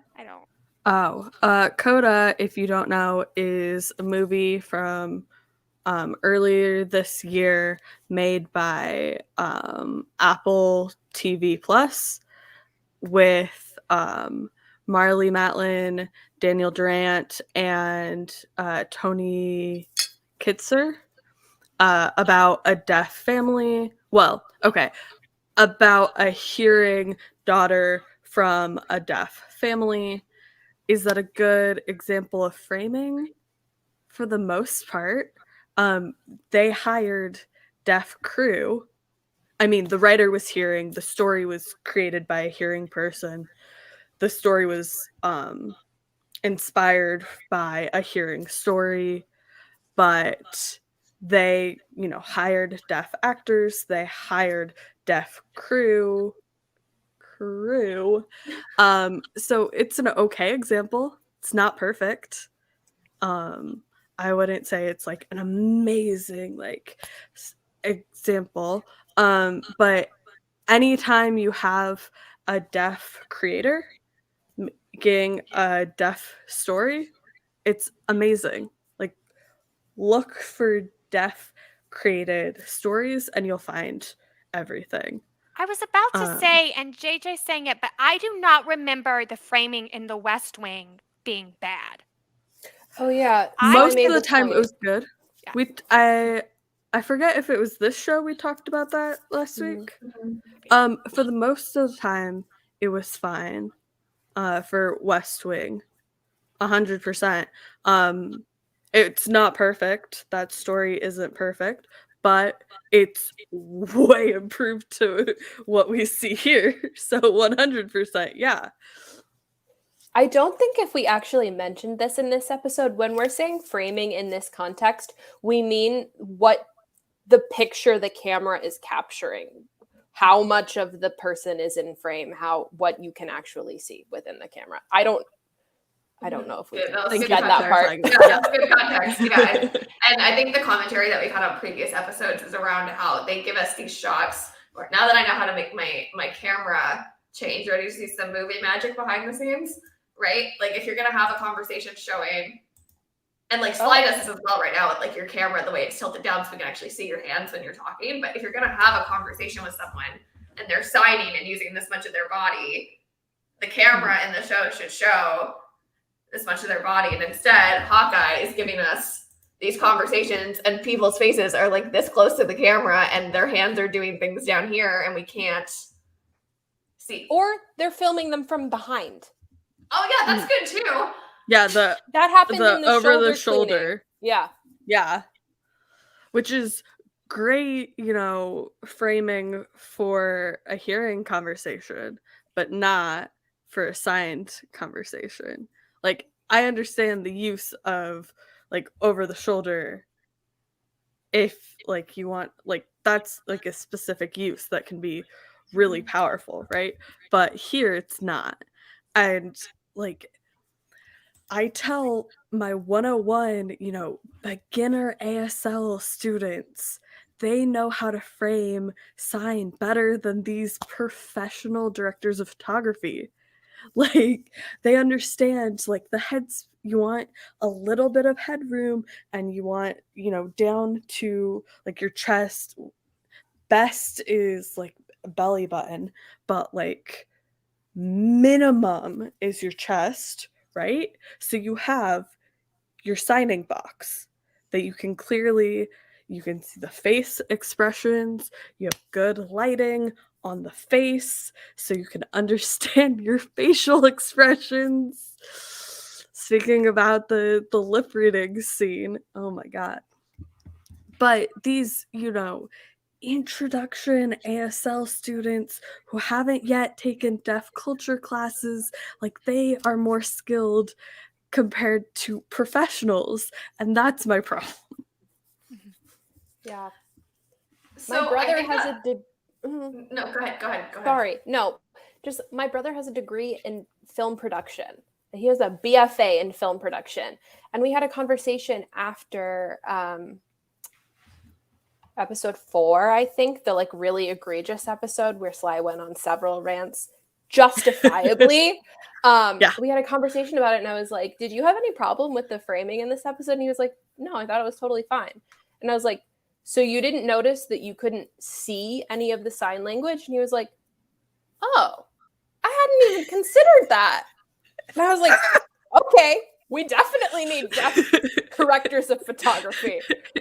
And this is a great time to plug that said brother is going to be our special guest at our finale episode next week. So we can grill him about it then, live. Woo! Yeah. No, it'll be fun. He'll tell us all about visual effects and how half the show is fake and you can't even tell. I need him to confirm. I have many, many questions. So specifically, I need him to confirm whether this was whether our inflatable friend was a CGI or if it was a real inflatable moment. I would He like could him probably to talk give you to an me. answer very quickly. I would like him to talk to me about how hard it is to create a cat that's not a real cat. He can Because definitely I am give you told that that it's pretty easy, and yet everybody and their great-great-great-grandmother 4 times removed has told me that Alpine cannot exist in the MCU because Sebastian Stan allegedly one time had a slight allergic reaction to cat dander. And a big round of applause to Brie Alexis Larson is for her allergic to last cats name. too. Alexis has officially gone 1 hour and 42 minutes on live without mentioning Alpine. We have set a new record. What would you like to say, Alexis? I actually feel like it's a sad day. It's sad that it took me an hour To find the fit for Alpine in the episode. Well, we got it in, which is all we needed. I do want to make some predictions heading into the finale next week. It's hard to believe that this show has already been so fast and furious and so much left unsaid and not feeling complete. And yet here we are trying to make predictions about what note this is all going to end on. There's some obvious questions. Sorry? I heard the episode is going to be an hour long, but they've also said that for like all the other shows and it hasn't been true. So maybe it will be, maybe it won't. We'll see. We'll see. And I want everyone watching too in the comments, leave your predictions. And I don't know if anyone's watching on your guys' TikTok that you want to say that too, but let's see in the comments your predictions for the finale episode. I'm getting a little nasally over here, so I'll go first before I have to cough up a storm. My prediction is no inflatables, which is very sad to me. more Yelena, a Yelena-Kate pairing of them working together on something, who knows. And then I think we're going to see Val in the post-credit scene. Probably. Those are my guesses. Yeah? Would you like to voice them? No, your turn. Go. No, it's not a prediction. It's a thing that I forgot that I wanted to say. So we can Say it. Say it. No, I found it very odd that Jack Duquesne, who we did not talk enough about in this episode. He is not on this show. It continues to get worse. He looks at her and he says, "Darling, I don't blame you for having me arrested. It's all a misunderstanding." And I was like, what? I don't care if it's a misunderstanding. I would be very annoyed if my significant other had me arrested. But then he says, the only Sloane I know of is a woman I dated in some town in Florida, I think. I swear that they just said like improv, like just go, no script. I don't know where this man belongs. He's like giving Count, the Count on Sesame Street energy. That's what Oh I my god! A 1 and a 2. 2 and a 3. Okay, who's predicting funny. next then? I can go. All right. So, either the dad's alive, or we see the mom as Madame Mask. Mm-hmm. One or the other. Jack did not kill Armand, and that will be revealed. Fisk will be set up to start the Echo show, and that will be like a final like start to kick off that. Val is not gonna show up physically, but has a conversation with Yelena at some point. And we will see Kate, Yelena, and Maya have a conversation sometime. And it's going to be amazing, and that's going to be my favorite moment. I love it. I hope you're right. I like that version of events very much. Marissa? Okay. I think Eleanor is going to be Madame Mask. Kate's mom is going to be Madame Mask. Or some obscure other villain we've never heard of, but she's definitely a baddie. I agree. I don't think Kingpin is going to play a large role. I think he's going to be, setting up the events of Echo. And I feel like Val might be an end credits situation, or just like Sly said, like a text message or an email maybe. A poorly edited text message, like come to screen. Yeah. Somebody teach these actors how to type. Just get a hand double. What's wrong? Yeah. What? Where? Why? I don't understand. True. I'll do it for free. No, I got good hands. I I can text. I have an LG keyboard. Back in the day, these thumbs can type, man. I really don't want to believe it, but I think Brian Darcy James is done. I don't believe it. No, I can't accept that.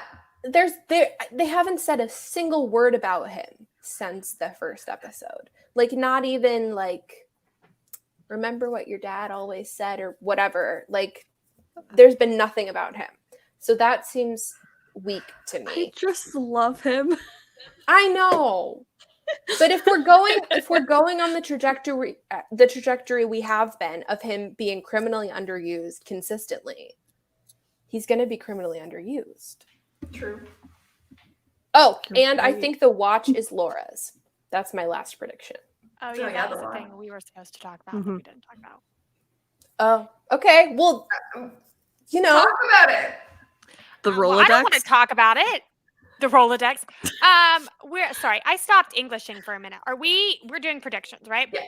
Uh-huh. I don't have any predictions that are good. My predictions are that Mama Dearest will be Madame Mask, that the framing will continue to be bad, that Alpine will not be in the show, that Hawkeye will still be a bad parent.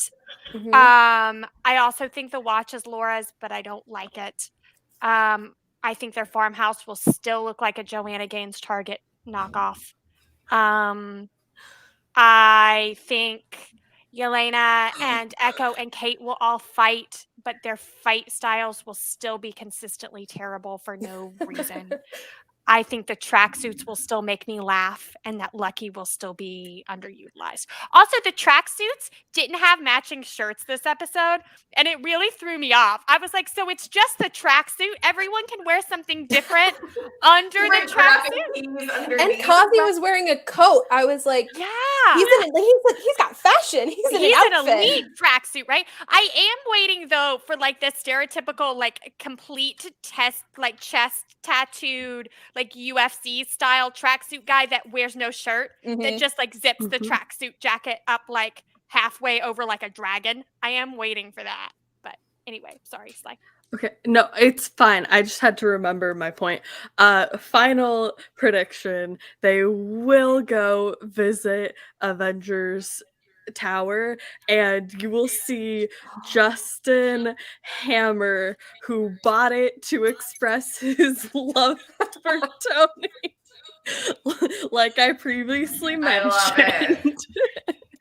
Beautiful callback. coming Beautiful. Yes, I that was have a comment masterful. on TikTok that says no BDJ, so the finale won't be a shreckingly good time. And I just needed to share that with everybody.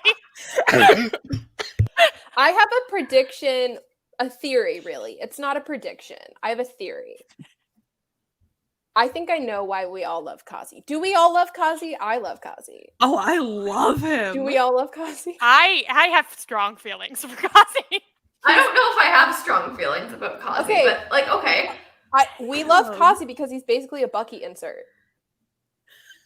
He looks I like take him. offense to He's that. I a take sniper, offense. and he's like a bad guy with a heart of gold. He's Yeah, a Bucky I can see that. insert. I'm going to need you to take the This- audacity of pointing that out to me somewhere else. The shot of him on the building of the sniper, I was like, oh, that's it. That's why. I take great offense to the notion that Bucky can be an insert. There is only one Bucky Barnes. It is not a type. The typecast you're looking for is the broken boy. He was the No, broken it's- boy of broken white Hawkeye. boy. It's more distilled than that. You think it's more distilled? Yeah. Well, I'll certainly put him in the Druid Loki Bucky pot that we've all been stirring on TikTok. You know, that nice little melting pot of edits. Maybe that's just my For You page. No, it's more. I It's need to see him sing at some point. I need in to this see show. him with a gray and black cat that he picked up in an alley on his shoulder. Not while a he's white in cat. the sniper Remember to have a white position. cat. Sniper position, alley cat from like the pizza joint outside of the tracksuit headquarters. I need it. I don't know what his name's gonna be. Somebody name him for me. It's but just like it made perfect sense to me. He hid all of those knives in his car. He's a sniper. He's like brooding and dark and mysterious, but like also really sweet and endearing. Like I'm So, right. Everyone my- shut up. I'm You're right. You're right. My brother agree. pointed out to me the other day that I may occasionally have a type when it comes to fictional men. And that they may all Maybe. generally be like dark-haired, soulful-eyed, vaguely not entirely white individuals with a certain skill set, and that certain skill set usually revolves around bodies. And I have had a crush on Kazi since we first met him, and I assumed it was because I secretly want to be Echo. But to have it pointed out to me that he is just exactly like the Bucky Barnes, Elliot Spencer, young Garcia Elliot? Flynn. Yeah. Like, I can't. Oh my God, I'm a terrible human being. No, What are you're the just comments saying? Are the comments agreeing with this? you're just specific. Let's see. Somebody named the alley cat Oscar the Grouch, and I don't know how I feel about that, my friend. Kazi also looks like a TikTok white boy. Thank you. Thank you, JJ. That's what I meant by my melting pot. Like, one more question, which I intentionally did not say this. I wanted to see if it was significant enough for any of you to mention. And not one of us mentioned it, which shows how the stakes of this show have not been properly set at all, since this is supposed to be one of our number one concerns of the show. Yes or no, is Clint making it home for Christmas? He has to. They're trying to tell the story that he's a good dad, and if he misses it, then they're not succeeding. There's no way that he doesn't make it home. Like, with the story they're trying to tell us, he has to. Yeah. And then we will forgive him for all of his sins of being a bad father, because even though he gaslit his kids for a decade, it's okay because he was home for Christmas. Yeah. Oh, well, he's still gaslighting his kids. But it's the boring answer, but yes, given the function of the show. He is either going to make it home for Christmas or he's not going to make it anywhere. My original thought had been that he would make it home for Christmas and bring Kate. That would be the introduction. If I don't shit like hits the that, fan with Eleanor, that might I happen. can see that. We also might Yelena in I that. don't want that. I will say that It's gonna be an under the wing baby Nat situation. It's just gonna happen. That's the one thing that I believe deeply and have sense with it. Which I'm is sorry. weird. I'm so sorry. If you needed to understand why framing is so important, what Sly just did is the exact justification of why we saw face, we saw expression, we saw everything. That was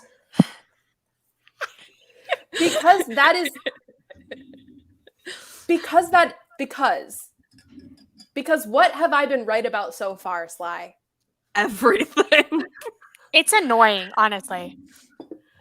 my one comment about Clint making it home for Christmas, well, I have two. One is that the second that they decided the stakes for that Clint needed to make it home for Christmas was the giveaway that Clint was going to make it home for Christmas.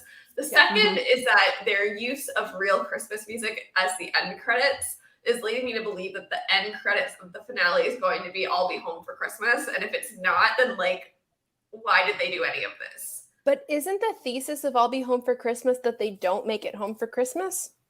Exactly my point. Thank you for the setup, because showing up physically does not necessarily mean he's showing up emotionally, mentally, spiritually for these kids. Wow, Liz. Wow. Wow. Also, there's a comment in the... What is it? Is it safe I'm for not me to saying go that out read? loud. It's The safe for you to comments read. are I've safe. I've clicked. I can't not read now. Yeah, Lizzie O on YouTube really says it. Okay. Well, guess what? We've made it to the end of our 2 hours. We have as usual, we have a lot more we could comment on, including I love the tracksuits this episode when they were talking about what does qualify as tracksuit culture. I want to play a game around like if the tracksuits know what their starter pack is, like what is the starter pack for each of us on screen. So maybe as we close, each of us can say like, what are our starter packs? Where can people find us? And maybe that's how we'll close our show tonight. How's that sound? Is that good with everyone on the screen? Everyone know the reference I'm making of the episode when they're driving and they're like, The Sopranos, but not brass knuckles. For me, on my corner of the internet, it's Bucky Barnes and Women's Empowerment. That's the starting pack.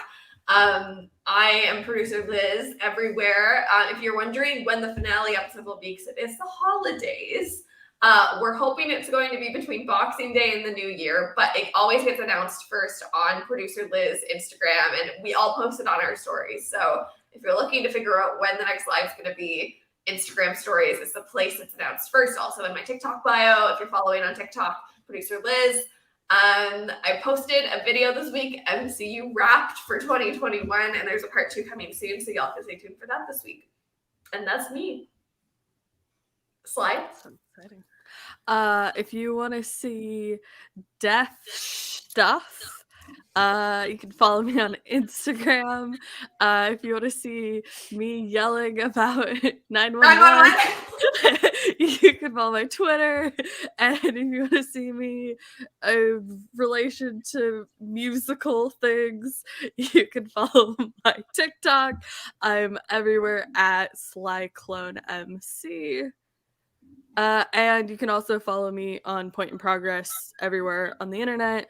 All of your podcatchers of choice. All of them. We're everywhere. Go follow. And the shows are so good. MC University is so good. So if you've enjoyed any of this chaos, you will certainly enjoy what's happening over there too. This week we watched Punisher. Don't watch the movie, but please go check out our episode. It's amazing.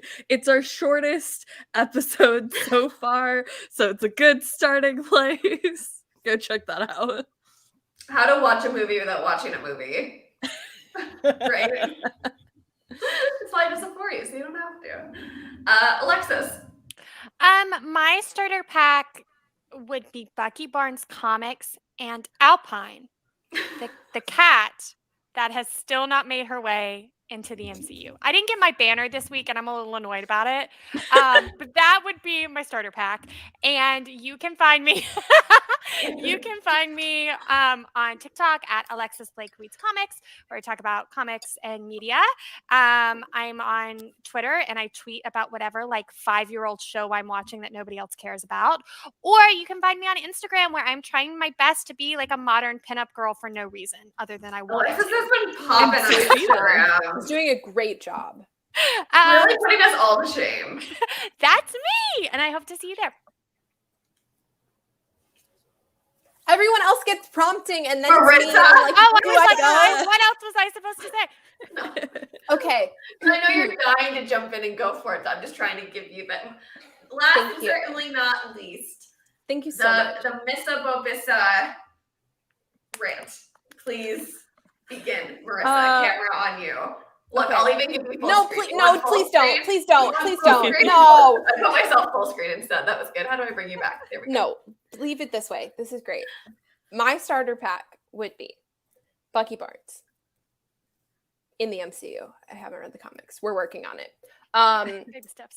Disney Channel original movies, a musical theater, probably, and some rants about wigs, maybe. Disney. It's a Disney this week, which I think is important to call out. Yeah, a lot of Disney. That's my personality, basically. If you're interested in any of that, you can follow me at Missa Wabissa on TikTok, and Twitter and Instagram is pretty much the same story. Instagram I'm not that great at. Twitter is very fun. But yeah, generally a lot of Disney, a lot of Marvel, a lot of media, fun times. And we do have to all congratulate you on your amazing Kate Bishop inspired look for this evening. You really went full out on it. I attempted some, you can kind of see it better on TikTok than you can on this camera. Some Yelena inspired. I mean, the light's really bright, so it's really hard to tell, but some dark eyeliner to heavy blush like Yelena did this episode. But Florence Pugh got that glowy skin that I do not have. So did not really work in my favor. Y'all look so fancy, and I'm just casual with my Sergeant Barnes. I love it. Is it Sergeant Barnes? Yeah. Yes, U.S. Army Sergeant Barnes. I'm obsessed with that sweatshirt. We gotta talk. You gotta drop the link. Where did it come from? How do I get one? Evil laugh. Walking around Yes. my Canadian hometown in a U.S. Army sweater, people be like, "Hey, I can't Do it. wear Do this it. outside because people ask me if I was in the Oh, Happens to me literally on a I weekly have to basis. say, Somebody else. no, Yeah. I'm just a Marvel fan. No, it's just 100-year-old man that's really traumatized. Listen, speaking of, I've purchased the ornaments that you can put your own photo in. Mm-hmm. I've purchased a set. Like a frame or like the circle ones that you put a picture in? Put the photo Yeah. you put it on your tree. So stay tuned this week to see. I only bought 6. So I'm recasting the original Avengers for my Christmas tree. Which ones have made the cut? I've been waiting to see Spider-Man before I do it in case any of my opinions changed. So we'll see after I see Spider-Man who ends up on the tree. But Speaking of tree decks, if you want to see the star on the top of my Christmas tree, go to my Twitter. Good. Yeah. so good. Also, I so now happy need with a it. whole set of those ornaments so I can make everyone a different alpine and do an entire alpine tree. I'm really sad that I didn't think of that until this moment. Bestie, you've still You got have time. you still got more days to Christmas than Clint does chances with his wife, so And on that note, That's a wrap, Thank you for folks. watching. We'll see you next week. you We're know gonna end the what's show better? for Liz. For me. Thank you all for watching. We'll say goodnight on TikTok first, as always, because there's a delay on YouTube and Twitch. So goodnight, TikTok. And Good night. beautiful. Oh, there's a new TikTok live center when you end a show. That's kind of interesting. Ooh, fancy. Okay. Very fun, very fun. And we'll say goodnight to everyone on YouTube and Twitch. Thank you so much for tuning in, and I hope we see you at the finale episode. Actually, before we end on YouTube and Twitch, there is one thing I want to say. Exclusive to our YouTube Twitch community that comes out every week and supports us. Thank you so much. Obviously there's going to be a gap in time between when this project ends and when the next Marvel project begins. And we have a lot of ideas of other content we want to talk about and do on a weekly basis. The show is not going anywhere once Hawkeye ends. We'll be back better than ever with fresh content, fresh analysis of media. We've got some chaotic show analysis we've been dying to do, like Only Murders in the Building is something we've talked about frequently as a show we want to break down with all of you on live. But if there is content that you think we should do while we're kind of filling this lapse in time before the next Marvel project, please come to our Instagram, slide in our DMs, let us know what you want to see from us over the next few weeks. And I'm so excited to share what we're cooking up behind the scenes while we plan on these next few months. Yes, Leverage. I didn't realize JJ watched Leverage. You're my favorite human being who has ever existed. Okay, sorry. Continue. I think Maybe we we'll should do do 911, Sly. Oh my god. I think Literally, we the should show will never end. We'll be on live for 5 hours. I'll be like, good night. I have so much to say about 911. The thing is, I don't like the show. Like, I love No, the I get show, it. but I don't like it. That was I the get it. kindest thing you've ever said. I get it. sent a friend of mine a fanfic list this week to get them interested in a show that I'm watching. And then I realized that Sly, that I did what you did. And I sent them a fanfic list that is 5,000% more queer than the show that I want them to watch. I'll let you guys know right now, I'm banning 911 fic. So if you want to read that, let me know. I'll share it with Slide you with when the it releases. Slidesias. It's very good. Yes, Comics Book Club. I love that. Maybe we'll do some more comic-centric commentary. Can we please read West Coast Avengers? Please. Sly's favorite. Add it to the list, besties. Absolutely. I want to pitch a show where we talk about the Captain America, the Winter Soldier, and convince Liz that it's better than Captain America Civil War. That's gonna be a This is a never-ending thing we have to series. do. Oh yeah, I'm not a fan Yes. of Captain America Winter God, Soldier. how am I friends with you? Civil War is superior in every way. In what way? In every way. No, Liz because goes on. Civil Liz War goes, has... I don't want to talk about Tony Stark. Tony? We can't talk about Tony Stark. I don't like Tony Stark. Tony Stark is my favorite character in the MCU. Awful. She will choose to watch a movie with more Tony Stark than Bucky Barnes. Listen. Maybe, you know how we did the MCU hot takes party. Does everyone remember? Everyone watching, we did. If you don't know what I'm talking about, go to our YouTube. There's a video. We did a PowerPoint party.